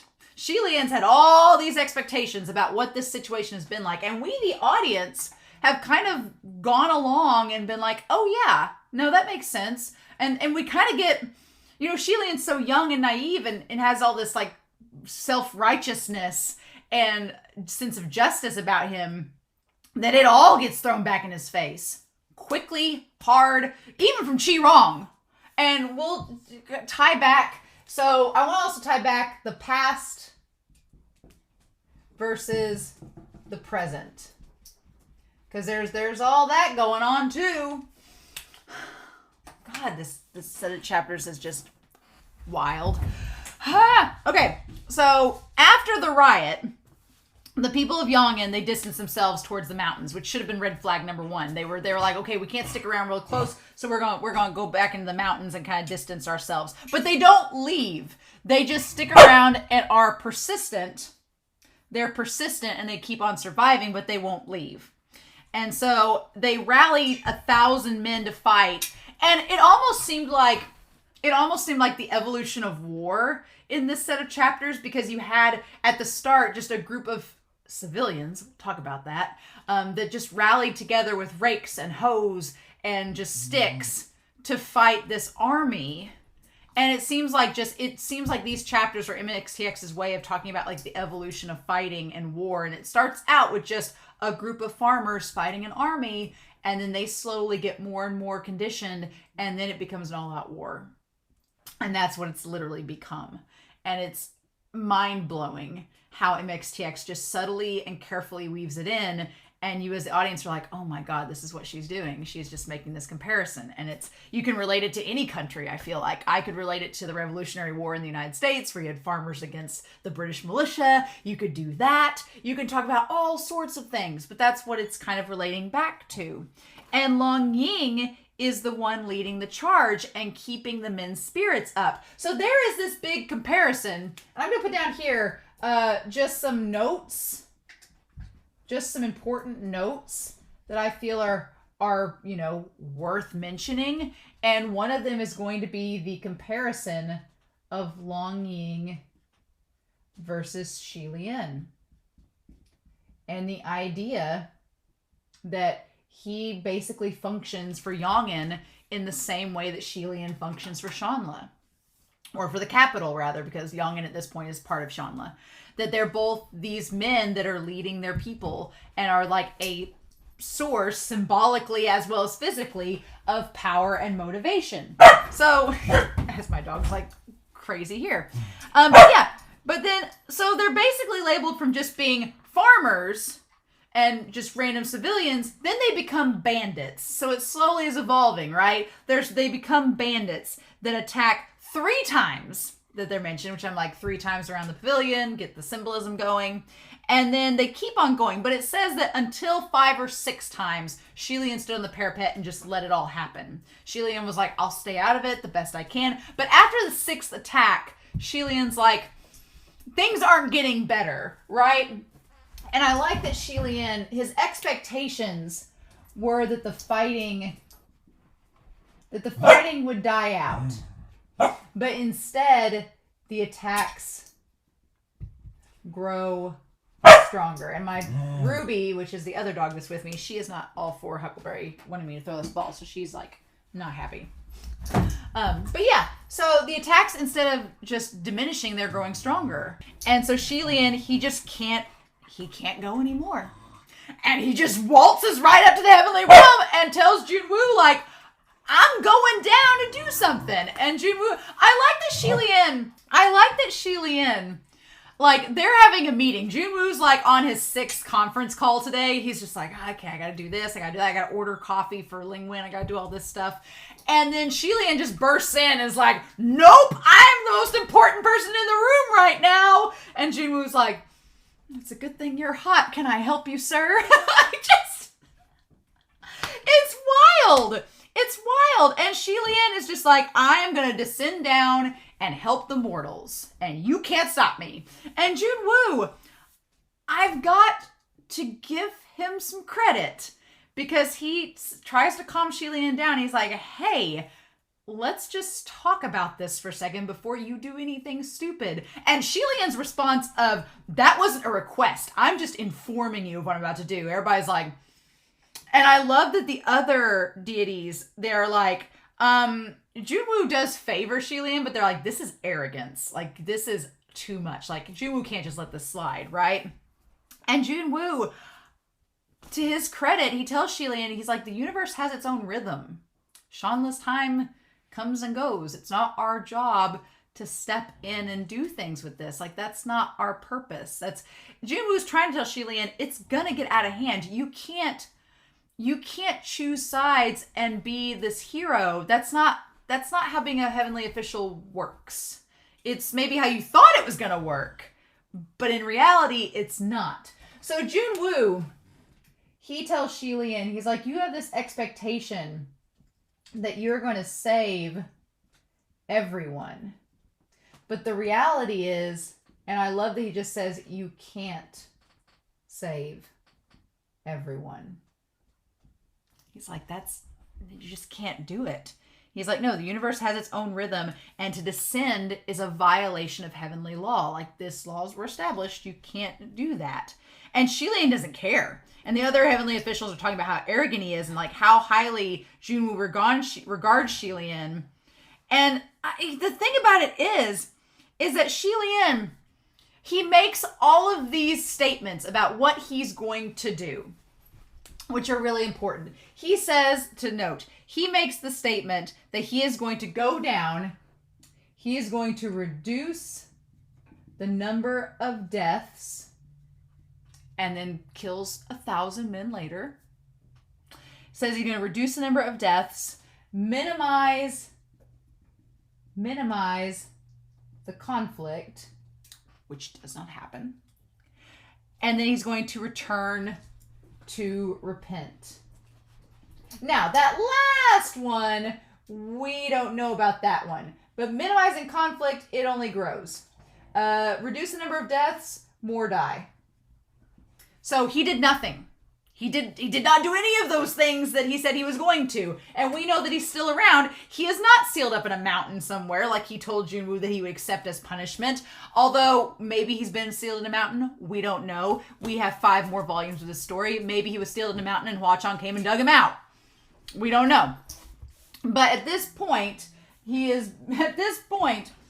tells Junwoo that he's got these 3 goals. And Junwoo just looks at him like, you're not going to accomplish any of these. And he says that you can't save everyone. He's like, it's not gonna work. You'd like for it to. But Junwoo kind of like, he's saying like, we'd all like for this to work out. We would.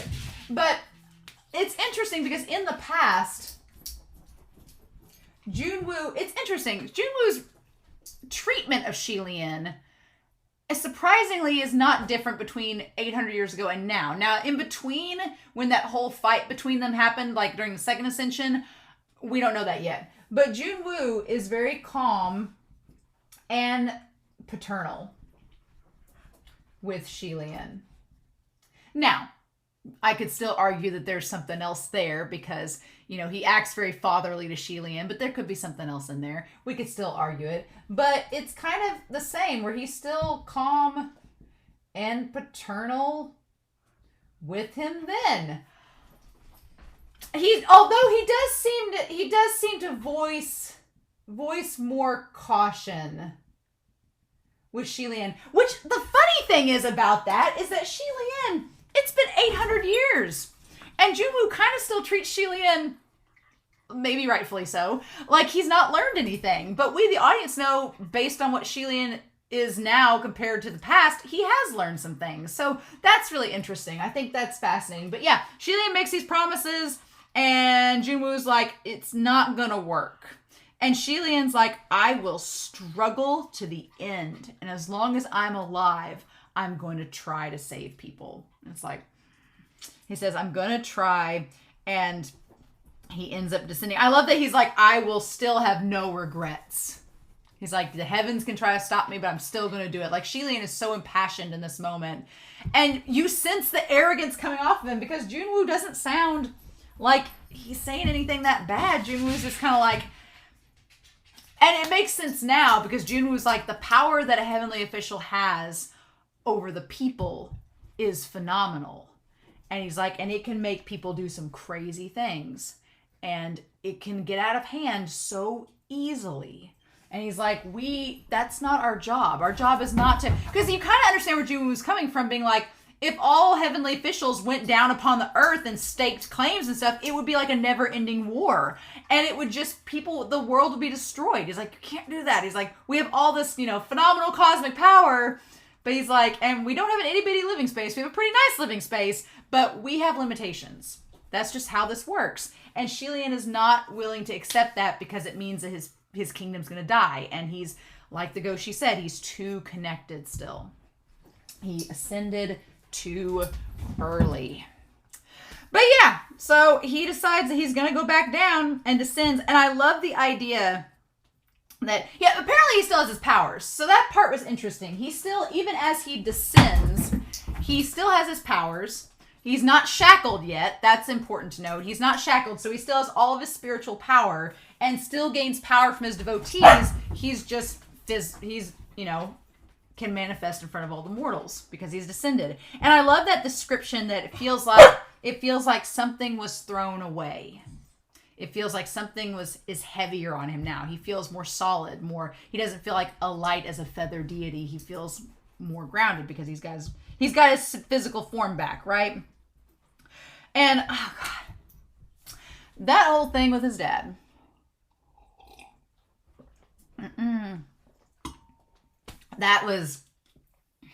Reading that was so hard. So hard. Because it's like MXTX has she burrowed underground and set up a little landmine a few chapters back and was like, you'll step on this soon. And then you do. And it's just like, just the end. Because it's, God, Xie Lian. And all I could think about the whole time reading this chapter with his dad in the conversation was I kept thinking back to the mausoleum. I kept thinking back to him going to his mom's, like her coffin, and trying to talk to her. I kept imagining Xie Lian before we dived into this flashback and how distraught and angry he was. Like, he was so sad about his mother's corpse disintegrating. But then, like, Xie Lian is a lot like his father. He has anger like his father, which is rather curious. So, like, the expectation is that Xie Lian is very different from his father. But the reality is that they do have a lot of similarities. And we don't realize that until he steps back and his mom has to literally tell him, be like, Xie Lian, you don't know what your dad's been doing while you've been in the temples. You have no clue. Like, it's been hinted at by the Goshi. The Goshi was being nice. The Goshi was being nice, and the Goshi wasn't prying into the private affairs of the king and the royal family. The Goshi was trying to, like, not pry into the family affairs and be like, hey, Xie Lian, like, your dad's, you know, he's doing all he can. Without going into detail about your family's private life, he's doing all he can. And Xie Lian was just like, well, I don't get it. And then the queen lays it out pretty clear. So he goes there, and he tries to put blame on the king. He tries to say, he's like, the queen tries to get them to stop arguing, but Xie Lian, like, he shows up, and he thinks that he thought his father would be happy to see him. Because in the last set of chapters, he knows how sad his dad was that he wasn't there. And so Xie Lian's like, well, I've descended. I'll show up at my dad's doorstep. He'll be happy to see me. But just like Junwoo, his father is disappointed. He's disappointed in him. He's like, why did you descend? He's like, no, this is not. He's like, we built all these temples so this wouldn't happen. We did all this so you could stay safe from all of this. And that you could, it now makes sense. He's like, we wanted you to survive after Shanla fell. We wanted these temples to still be there. So if Yang'an or someone else invaded or took us over, they would still worship you and you'd be safe. And why are you here? And Xie Lian gets mad at this and starts blaming him. And he's like, why? He chastises his dad. He's like, why didn't you do more? Why didn't you stop the corruption? And at first, I was kind of like on board being like, yeah, why didn't you stop the corruption at all the checkpoints, like Mu Qing pointed out? But then the king, he gets so mad. He's like, you have no clue what's been going on. He's like, you have no clue how politics works. And he's like, what it's like to have to, like, deal with this corruption. He's like, and the king, one thing that I really like is that the king has a lot of flaws, but they all make sense. And they're still very consistent. And the king's like, I know I'm corrupt. I know that I've done bad decisions. He's like, but this is the only thing I know to do. And I've tried to figure out other ways of doing things. They won't work. So this is the only thing that I know that keeps it going and keeps our kingdom alive. So quit chastising me. He's like, I know I'm making decisions that aren't the best, but I don't have anything else I can think of. And he's like, you've not been here. You've been at your temple the whole time. You have no clue how politics work, how any of this goes. He's like, you have no right to be slandering me. And he gets so mad. And it's interesting is that there's a connection there between the politics of Shanla and that of the heavenly realm. There's a big comparison there, right? And it's kind of like almost MXTX telling us, the audience, be like, yeah, the heavenly realm is pretty corrupt. And it's bad. It's not good. And I liken a lot of, in these chapters, I liken Xie Lian's dad to Junwoo in a lot of senses. I'm not saying Junwoo's corrupt or has flaws. He seems like this serene divine lake that's just there, you know, being Peach King. But Junwoo clearly has some flaws. Like, people know that he favors Xie Lian, like the king did, and that he's very aware of the system. He doesn't change the system. He just kind of goes along with it. So Junwoo and the king are not dissimilar, right? What's interesting is that Xie Lian hasn't had a close relationship with his dad this whole series, and yet we think he has a better relationship with Junwoo. So that's interesting. It's an interesting dynamic. But yeah, it's the corruption in Shanla is not too far off from that of the heavenly realm. Like there's corruption, there's people that take advantage of the system, there's lazy people, there's people that turn a blind eye to the injustices that happen to other people, and it's all just part of the machine. It's very... Hua Cheng's the only one that questions it, being like, this is full of shit, you know? Kind of like what Xie Lian did. But he's like, this is just how the system is. And Xie Lian's like, well, why not... The moment when he says, why not provide an army to escort, you know, the others out east. He's like, why didn't you provide an army? At that point, the king loses it because he's like, you have no idea what you're talking about, and I don't want to go into detail about it. And he just tells him to scram. That scram felt like Modao Zushi's Get Lost. That's what that felt like. And it was like, he's like, go back to the heavens. It's like, we don't want you here. And when the queen has that conversation with him, her pleading and just how distraught she is, like, it was enough to almost bring me to tears. Because she's like, your father knows he's incompetent. He knows that he's not making great decisions. But he's like, you telling him that, you're his own son telling him all his faults. He's like, that hurts his heart. Like, that's the worst thing they can... She's like, he's been trying to hide from you this whole time that he's a failure. And you acknowledging it, it just completely breaks him. And, you know, in the past, Xie Lian pointing out the failure of his father is not too unlike Qi Rong in the present pointing out Xie Lian's failure as a deity.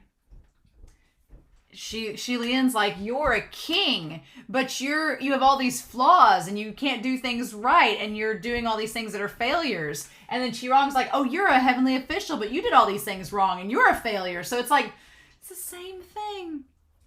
And it's so sad. And when she says cultivation is a matter of the heart, right? She's like, you think with your heart, Xie Lian. And that's part of you being a cultivator. She's like, but you're a cultivator. You're not a king. So she says that there are many things that having heart isn't enough. She's like, you can have great intentions.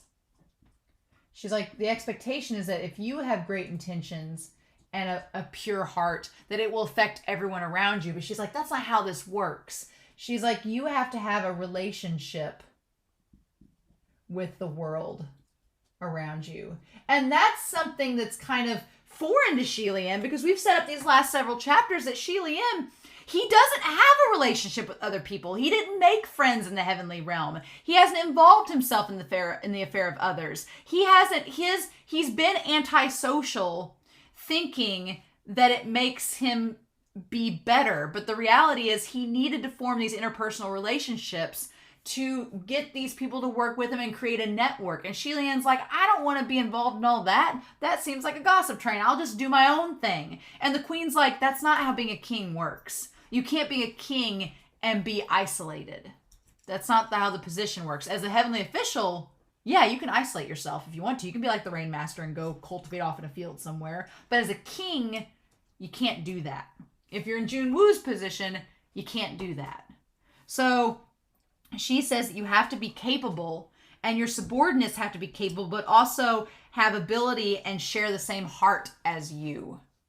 She's like, and that kind of, we'll talk about Wuxing here in a minute with that, but she's like, it's not enough just to have great intentions. If you're a king, you have to foster all these relationships and keep the machine going. You yourself can't run it on your own.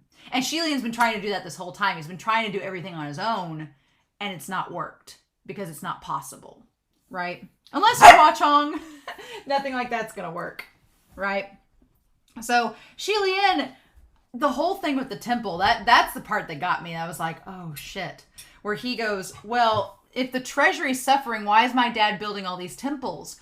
Just stop doing it. And then we want to worry, we can have money to do these other things. And I love that the queen stops him and she's like, your dad has built 20 temples.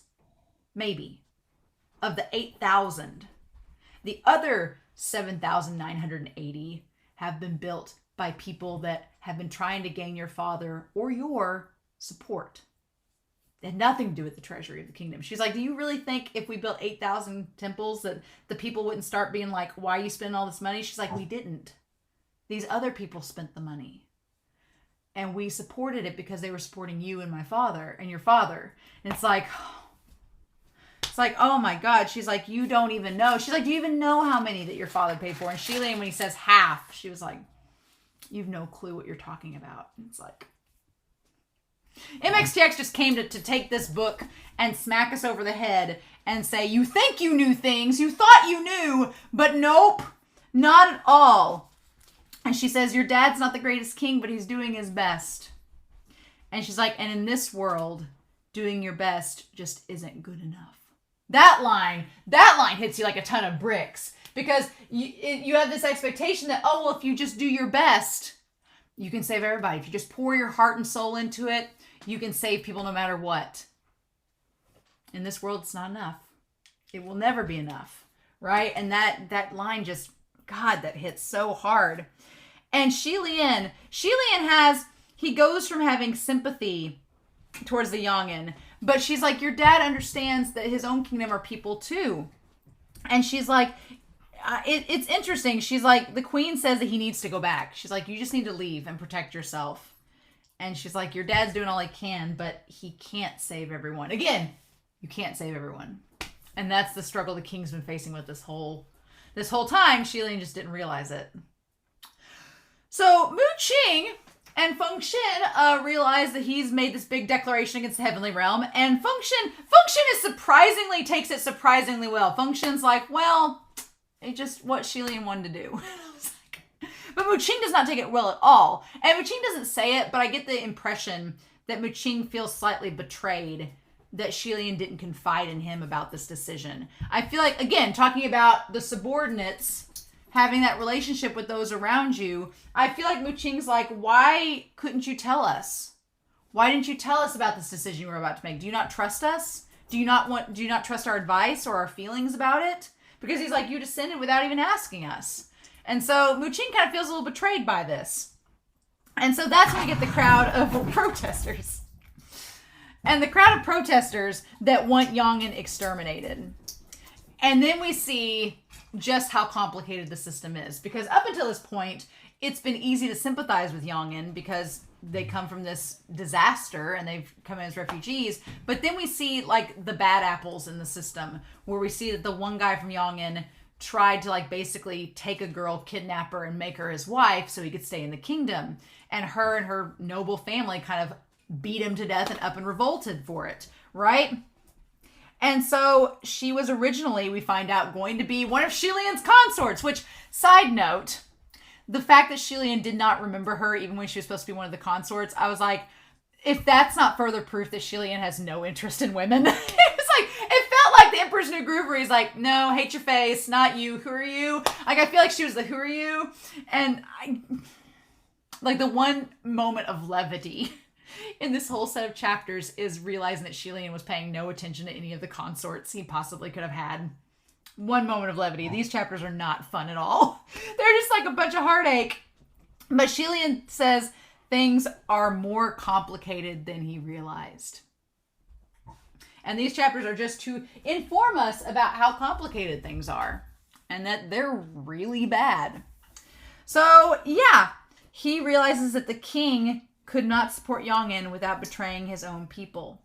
And he realizes that not only that, but just the fact, like watching this big protest happen in Shanla's streets, he realizes that just the act of his father giving them expenses and giving them food and water probably ruffled a lot of feathers. So it was a compromise that he made, but it wasn't one that was without, consequence for him. So there's this idea that he thinks his father isn't doing enough, when in reality, it's complicated. I can write here. Yep, so it's complicated. Things are not good. And Xie Lian was under the impression that the kingdom was united. And he's like, well, I can just protect the kingdom as a whole. And now he's realizing I may not be able to protect the kingdom as a whole. It may not be possible, right? He's like, they may be too divided for me to stop. And he realized how little that he knew. The king needed money. He needed people. He needed different sacrifices and compromises that Xie Lian didn't even know. And he makes the comment that his dad doesn't even dye his hair anymore. He doesn't care. He doesn't have time. So he's like, Xie Lian realizes how in the dark he was. And the thing about it is that Xie Lian feels bad for being this way to his father and realizes what a mistake he's made. And so Mu Cheng is like, just stop. Mu Cheng's like, just go back. Mu Cheng says, just apologize to Jun Wu. Just apologize. It's not too late. Just go back. Stop. We'll be all right. Let it go. But Xie Lian realizes that his family wants him to be safe. And whether it's that he has guilt about that, whether he is like, I made a big scene and I'm too proud to say no, to go back and ask for forgiveness. He's like, I feel like at this point, Xie Lian feels at this point like if he goes back and apologizes, one, it's going to be really bad for him because he's like, I made a big old scene and for me to instantly go back. So his pride is on the line. But two, his parents are doing all of these sacrifices and everything for him to keep him safe. And he feels guilty about it. And he's like, no, I want to help protect my family. I dug this grave. Now I need to lie in it. And so that's exactly what he does. He's just like, no, I'm not going to go back and apologize. We're just going to make this work. And I'm like, and that was chapter 77. Got a new piece of chocolate. White chocolate. I can't have cocoa, but I know for a fact that this kind does not have cocoa. The other kind was new, and I was like, oh, that'll be fine. Nope. So, there's caramel in this one, though. I need this because we're going in chapter 79 and 80. Dear God. What's wrong? He's still here. He's here. He's just going through puberty now. He's just shooting up like a beanpole. Xie Lian doesn't recognize him. It's fine. He's just getting taller. It's okay. He's going to end up being like freakishly tall. So I guess now's the time to start, right? But oh my God. All I could think of was him in like earlier on in the Dongwall where we see like all the fires throughout Shanla. And I'm assuming that's where we're headed with the White Calamity. And we saw the boy with the bandage, but he looked a little older. So I'm like, okay, was that them showing him like slowly growing up? And that's what we're going to see later. Because I didn't know if we would see Hua Cheng again for a while. I didn't know if we would, but we do. But chapter 78, man. So, chapter 78 is a hard chapter. I thought chapter 77 was hard. I was like, okay, this chapter's really sad and depressing with Xie Lian and his dad. Some really sad stuff. He's getting a good dose of reality. The connection between Ju and his dad are there. It can't possibly be getting any worse, says sweet summer child Romania Black.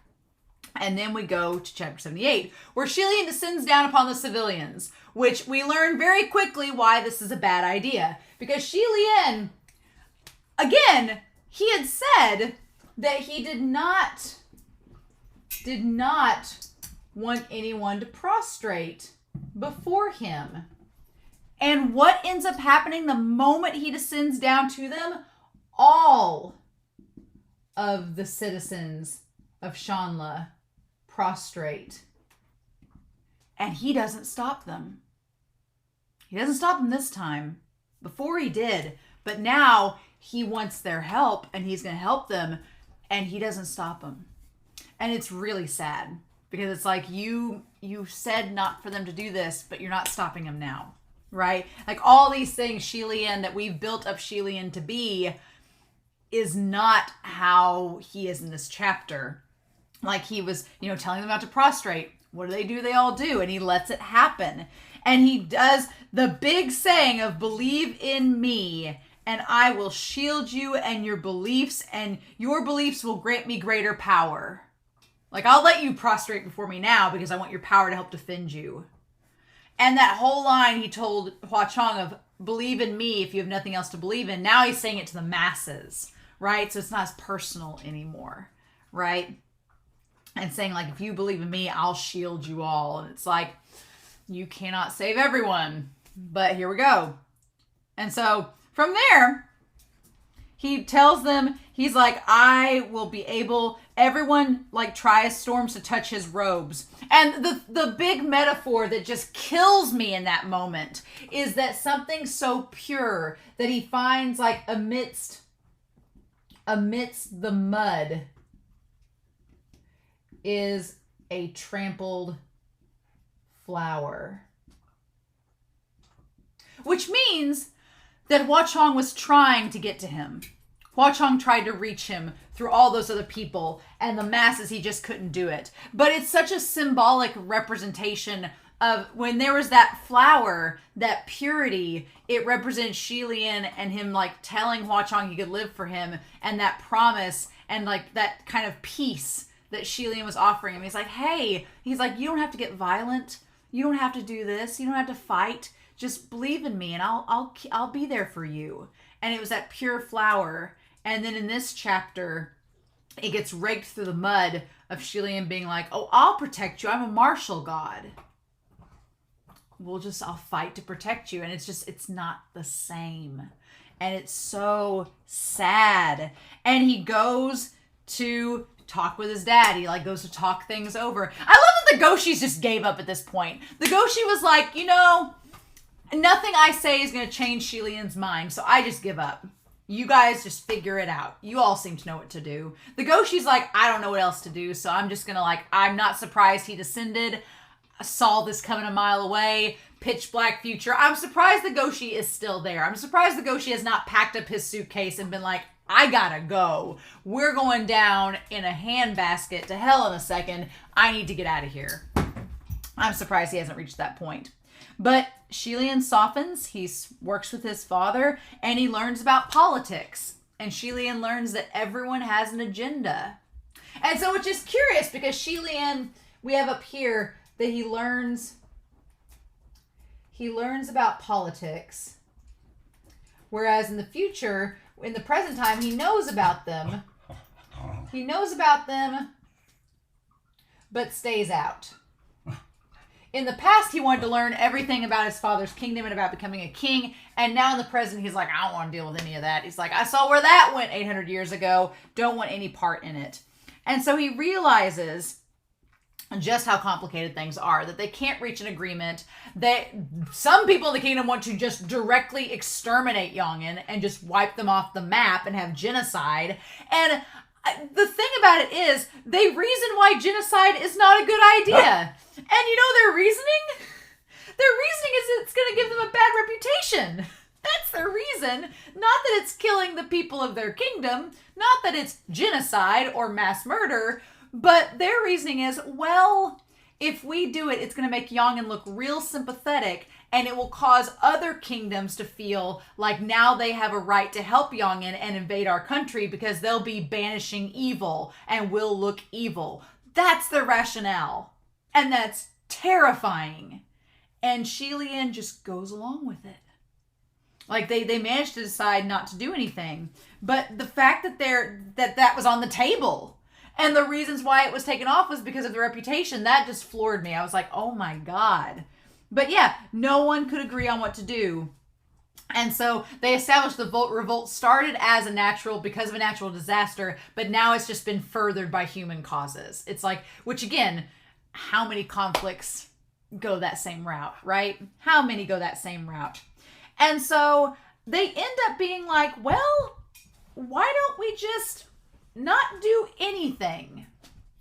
They're like, if we just sit here and let them die out, what are they going to do?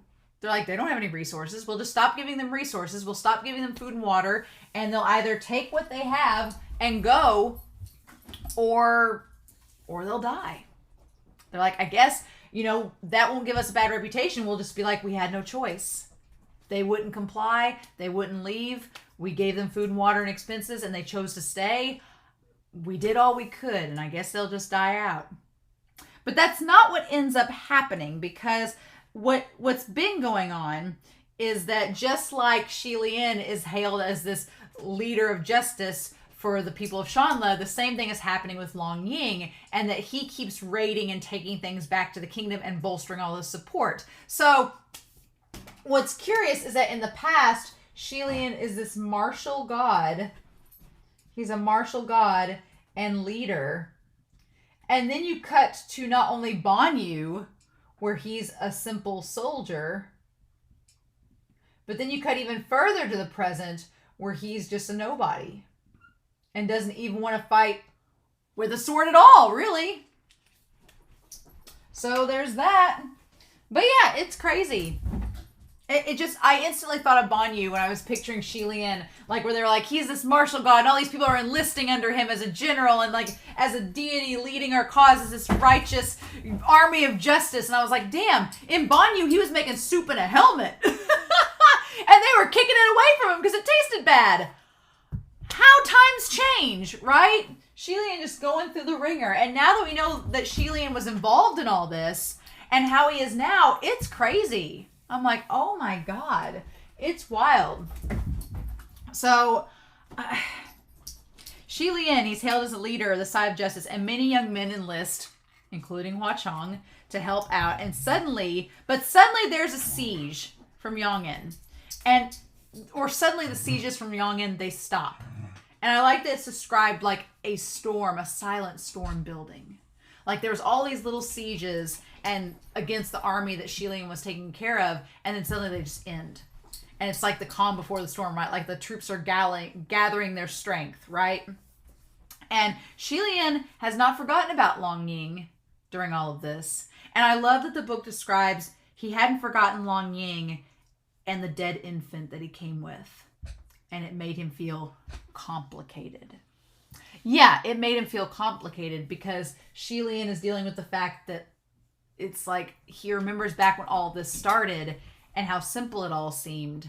And when he told Long Ying to just take the red pearl and go make a fresh start, and how that looks now, right? So, God. So 2 months pass. 2 months pass before Yong'an attacks again, and it's a 2-hour battle. It's a 2-hour battle, and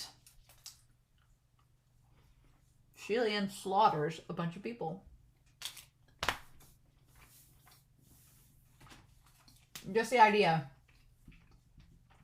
that Xie Lian murdered thousands versus now where he wants no part. No part in any of it.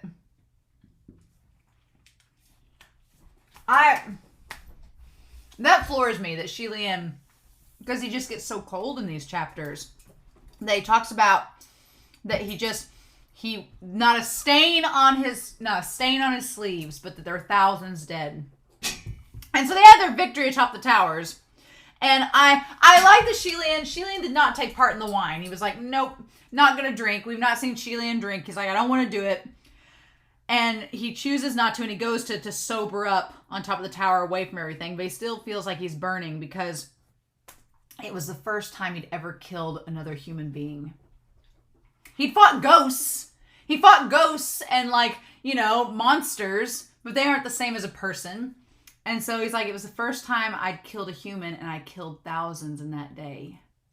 And that imagery where he said the 2 words, mere ants. And just talking about how easy it was to rob lives. Like it had been so easy to kill them. He's like, and now I understand how that attendant felt when she just smashed and stomped out the ants. Like how easy it was. And like how easy it is to forget and get desensitized by all of it, right? So I do like the comparison of how easy it is to kill. And then we cut back to how he feels when Zhao Ying died. Like how sad he was when she died. That one person lost her life because of him. And how sad he was. And then you look back 800 years ago when thousands lost their lives because of him and he was desensitized from it.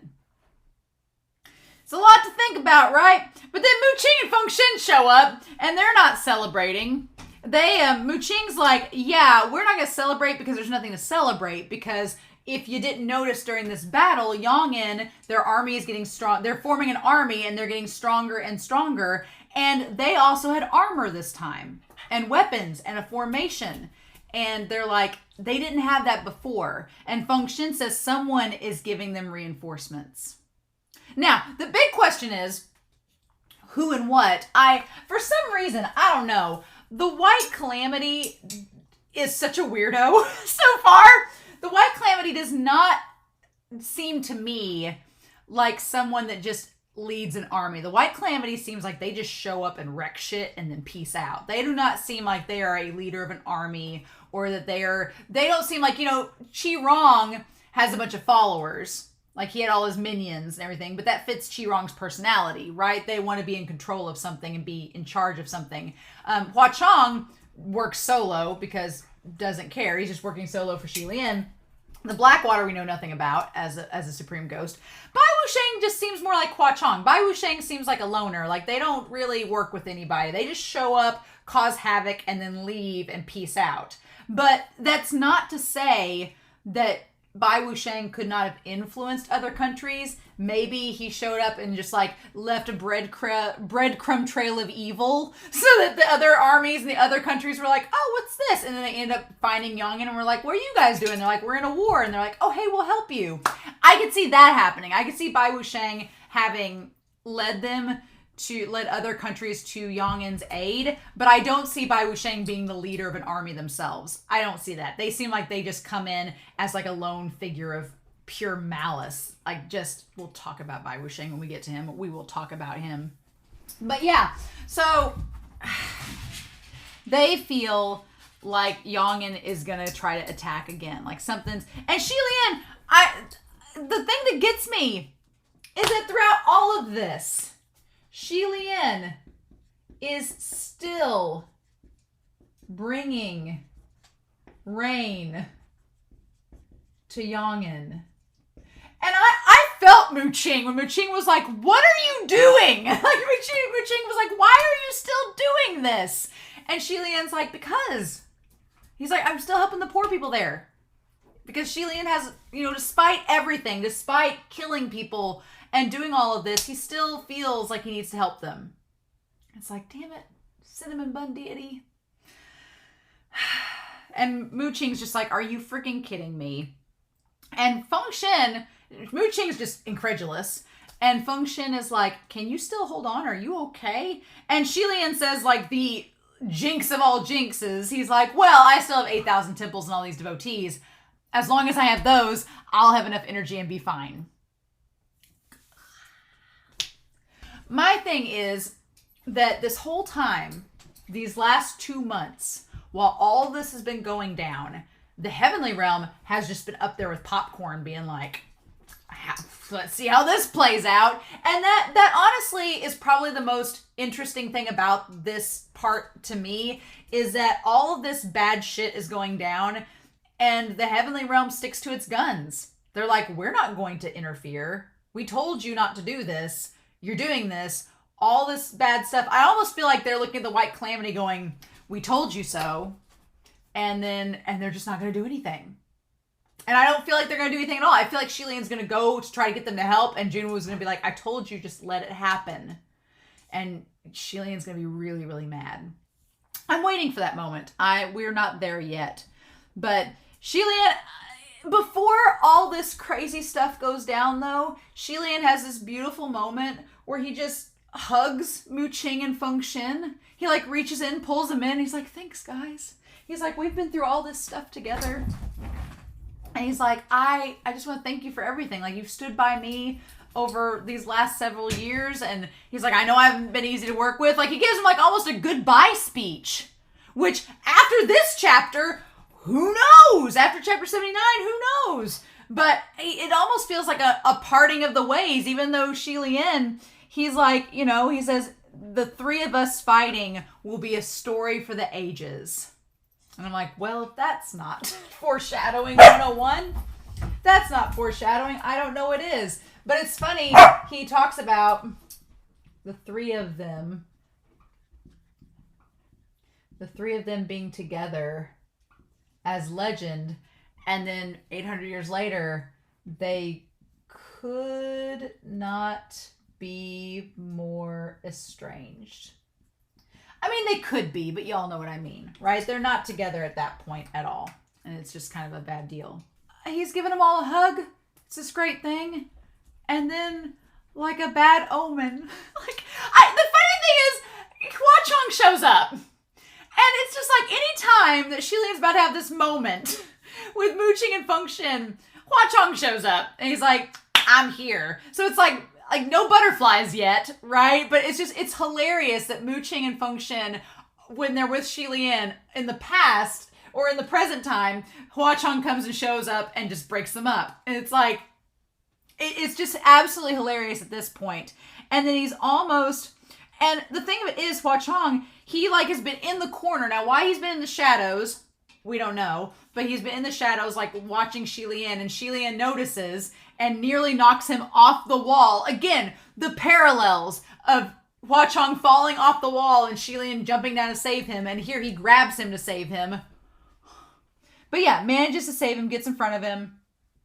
And then we have chapter 79. And I'm glad I read chapter 79. I'm so glad. I'm sure everybody on the Discord is like, good, and we're glad you read chapter 79 too. Because if that had been the cliffhanger of being like, Hua Cheng what? Then I've been like, are you freaking kidding me? But chapter 79, I'm going to need the rest of this chocolate because this chapter, what the hell? So Hua Cheng's here. And Fengshen notices Hua Cheng, which I find amazing. Because here's the thing. Fengshen noticing Hua Cheng fighting for Xie Lian. And then we come back to the present, where Fengshen does not recognize who Hua Cheng is. That's the funniest thing of all to me, is that in the past, Fengshen has been the one to notice Hua Cheng. He's been like, oh, this is that little bandage kid. That's that little kid that did this. This little kid. This kid kicked me in the shin. Fengshen remembers him all the time back then. And the present, he has no clue that he's a supreme ghost, which is utterly hilarious to me. I'm waiting for the moment in the novel when Fengshen realizes who Hua Cheng is. I'm waiting for it. It's probably gonna be like volume 6 or 7 way down the road, but I'm waiting for Fengshen to put 2 and 2 together and be like, you're that little shit that's been there this whole time. And Hua Cheng's like, yes. So, oh my God. But yeah, so they recognize who he is, and Fengshen says he's been in battle this entire time and was constantly in front of you like he was trying to protect him. And I'm like, this 13-year-old kid in battle trying to protect a deity. And now he's an 800-year-old supreme ghost standing in front of Xie Lian to protect a deity. And I'm like, poetry, the poetry. But yeah, what's interesting is the difference that Hua Cheng already is going through from the last time we've seen him to now. The difference that devotion to Xie Lian has made. Because Muqing suspects he's a spy. Muqing's like, we need to interrogate this little snot. And Xie Lian's like, no.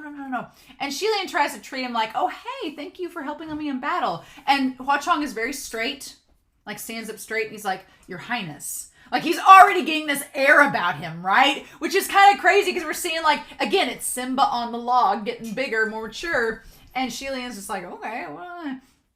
And so then at that point, Long Ying fires the arrow and Hua Cheng saves Xie Lian. I'm glad that it wasn't a miscommunication. I'm glad that Xie Lian realized what Hua Cheng was doing. I'm glad there wasn't this squabble of them being like, is he trying to hurt you? No, they instantly realized it's Long Ying. He was firing an arrow. Fengshen fires an arrow back.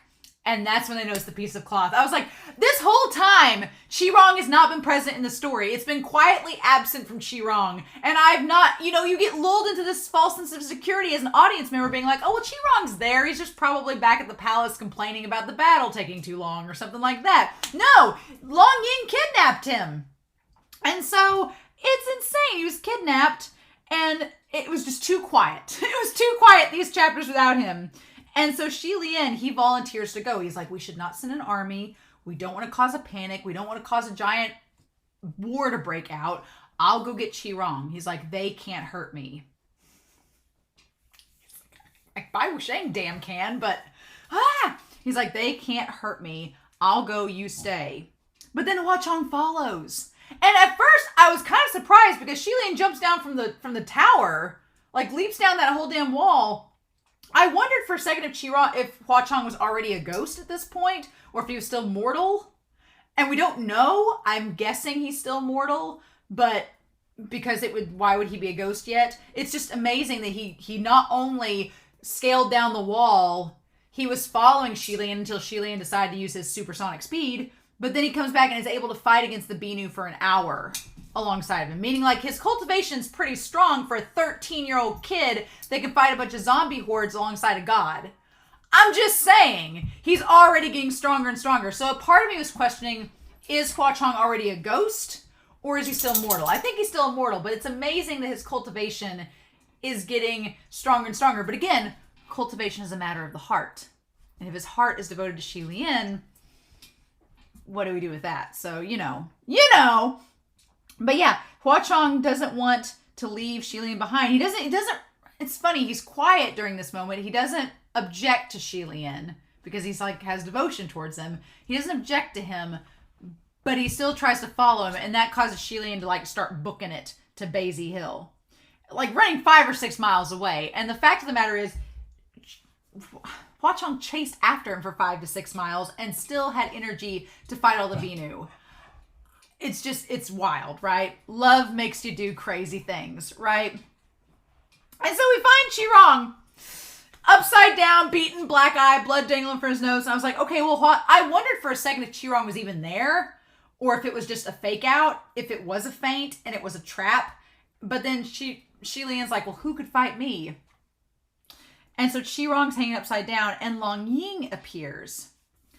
And that whole line that Xie Lian says to Long Ying where he's like, you need to stop fighting me. Where this battle's over. You're not my equal. Stop fighting.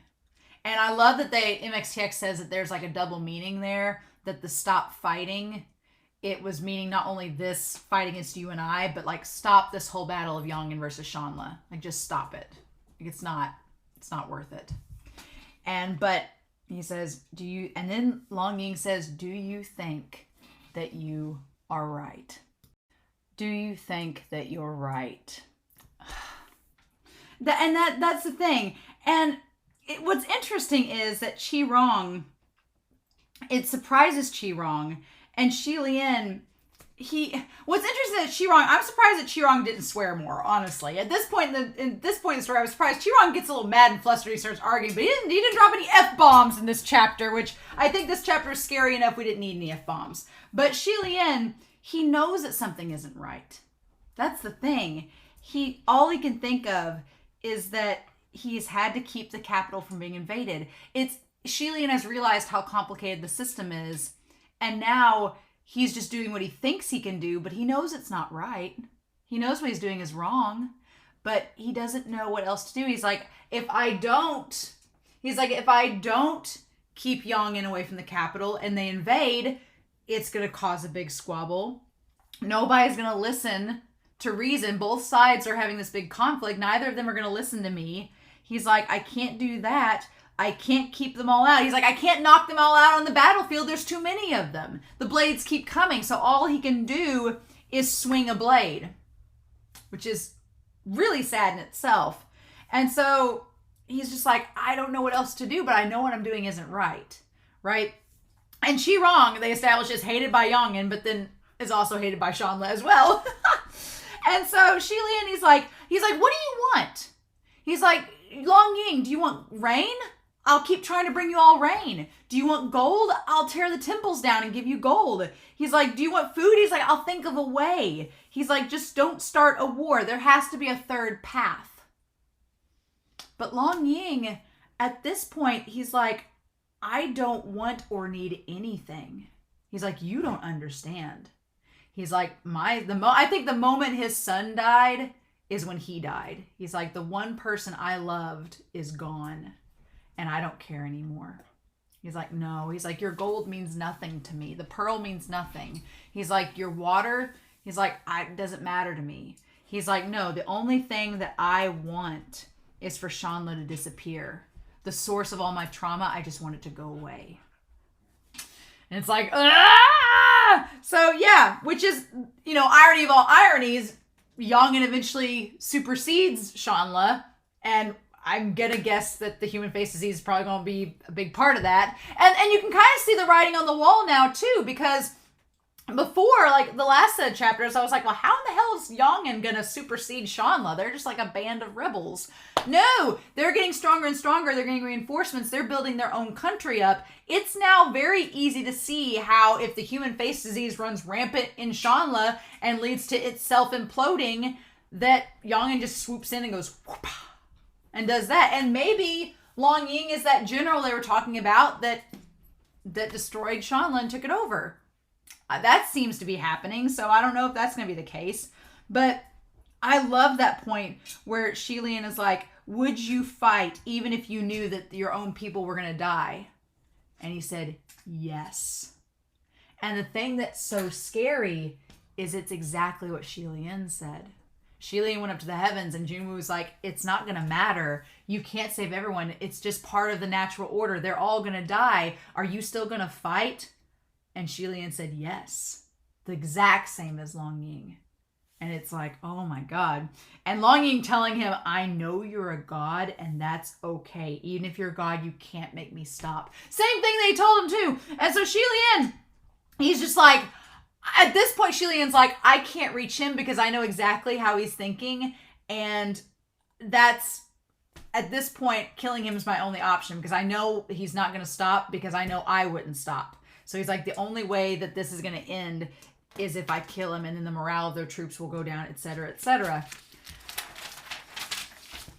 And then Bai Wuxiang shows up. And I just want to, the only picture we get this volume, this set of chapters, the only picture that we get in the English translation. Look at that. Look at that business. Look at how creepy AF that is. That is the creepiest thing I've ever seen in this novel so far. Just on the branches, like a big spider's web, this monstrosity, just hanging out in these silks, just slow clapping, his hair like down like the Grudge with that creepy mask on. What? It's absolutely terrifying. And just the way MXTX, like I was waiting for Bai Wuxiang to come in, but I was like, okay, what's this personality going to be like? What is this? No, it's like the hair on the back of your neck stands up. It's this creepy chill that like runs down your spine. And he's just sitting on the vines. Like, we don't know how long he's been there. We don't know how long he's been sitting there listening to Xie Lian and Long Ying duke it out. We have no clue. He could have been there since the start. But he's just like, just like, stop! Terrifying introduction. And Xie Lian did not sense him, which is scary, or know how long he's been there. He's just cackling. And Xie Lian being like, what are you? And here's the thing. Not only is he probably the cause of the human face disease, not only that, but he's strong enough that he instantly disappears into like a thing of robes when Xie Lian tries to stab him, but he causes the ground to move and swallow Long Ying up. And has a bunch of Binu that he calls to him. Yeah, no. It's a big old stinking pile of nope. And I was like, I was waiting for Bai Wuxiang. I was like, he's either going to be, and we don't really, his personality is like, because I wondered, I was like, is he going to be super solemn and serious? Is he going to be, but no, he's like, what if Qi Rong was scary as shit? And that's what Bai Wuxiang is, because he's just cackling, just like, like, hey, I came to wreck stuff. It's like, ah. And then he just disappears from Xie Lian's strike. And Xie Lian, to his credit, is like, we need to go. Like, I don't know what this is, but we need to go. And so he just like picks up Qi Rong, like, let's get out of here. And Qi Rong, I will give Qi Rong this. That Qi Rong, when he says, because at first he's like, we need to set fire to this mountain. He's like, we need to burn it down. I was like, maybe in hindsight, burning down Bai Wuxiang, but he can disappear, so it probably wouldn't make any difference. But he's like, we should burn them off. And Xie Lian's like, no. And I love that Qi Rong says, you should be scared of a little ghost. I'm like, that little ghost Qi Rong is terrifying. So yes, Xie Lian probably should be terrified of Bai Wuxiang. But he's like, why won't you just kill him off? They're like, you just heard Long Ying say he's going to kill you all. Why don't you fight him back? Why don't you kill him? And Xie Lian, he goes, kill, kill, kill. It's all you say. Like, don't you know anything? And he's like, all you think of is kill. And he says, soldiers and civilians are different. And Qi Rong says, no, they're not. Qi Rong's like, they're not different. People are people. And that's like the best thing Qi Rong's ever said, because he's not wrong. Those people of Yong'an, they didn't start out as soldiers. They were a bunch of farmers and refugees with hoes and rakes. They were civilians. And you've made them into an army. They've become an army. But that's just a title. They're still the same people that they were back when they had hoes and rakes. Civilians and soldiers, Qi Rong's like, they're just still people. Killing a person is the killing a person. And Xie Lian, it cuts to the core of him because he's right. And he gets so mad, he's like, you! And then that's when the Binu show up, right?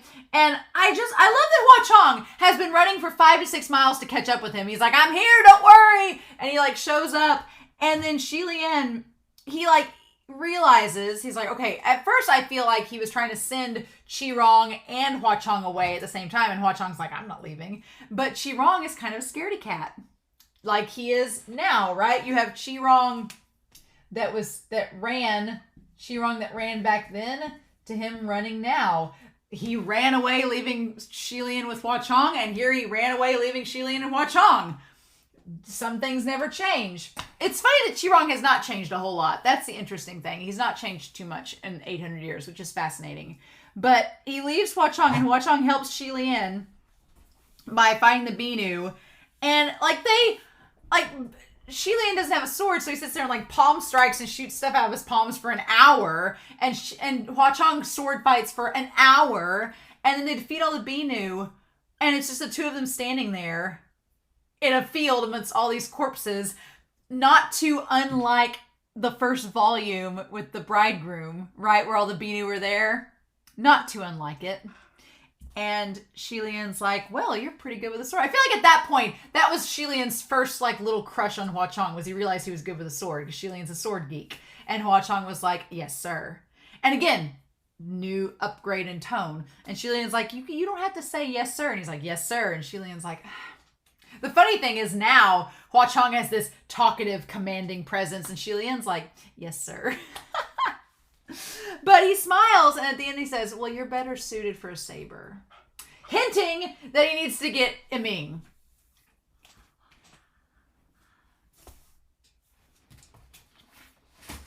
I don't know how long I've talked.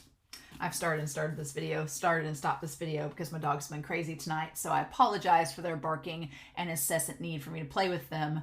But I couldn't wait till tomorrow to record this discussion. They were like, please play with us. And I was like, I know I've been reading for 2 hours, guys. But give me another hour or two to talk about this. But I couldn't wait till tomorrow. We're here. We've made it to BAI WUXIANG. These 3 chapters were amazing. And they may be 3 of my favorite chapters in the whole story so far. Not because they're happy. Not because they're romantic. Not because they're good. These are 3 of the most angst-filled, horrifying chapters that deal into the human condition and going into war and the complications of everything. But they're some of the best writing in this book so far. I freaking love them. And the introduction of BAI WUXIANG did not disappoint.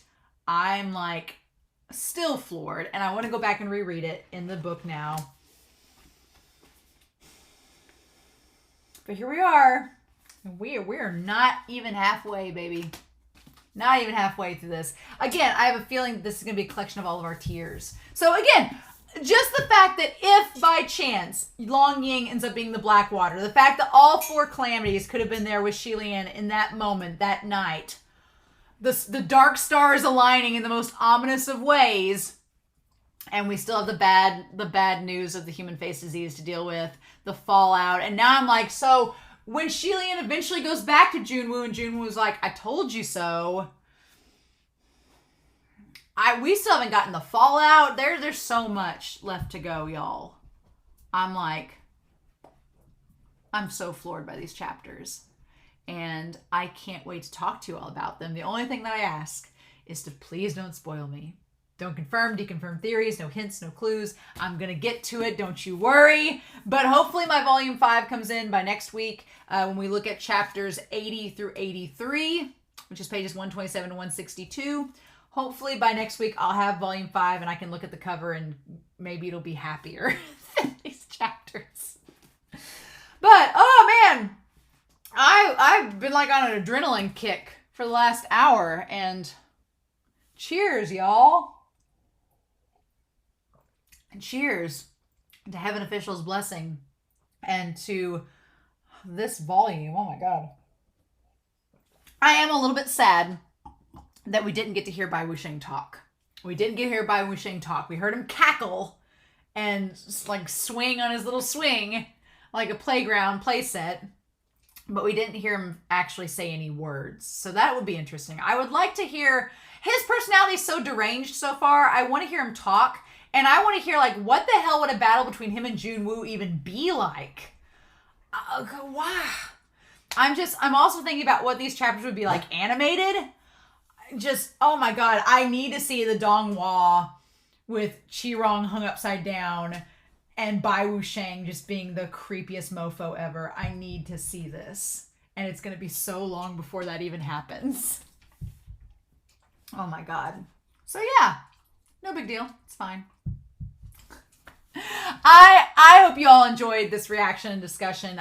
This was amazing, but I'm going to sit down and reread these chapters now because I really want to. So in the meantime, I hope you all have a wonderful week. Please stay safe. Take care. And yeah, I can't wait to see where Hua Cheng and Xie Lian, now that they've defeated their horde of zombies, go. If they go straight back to Muqing and Fengxin, if they hang out and talk. This is like the first time they've had like a conversation, right? They've started having a conversation. What do we do with that? Are they going to actually have a conversation, or is Hua Cheng going to be like, yes, sir, and that's it? We'll find out next week with Heaven Official's blessing. Bye.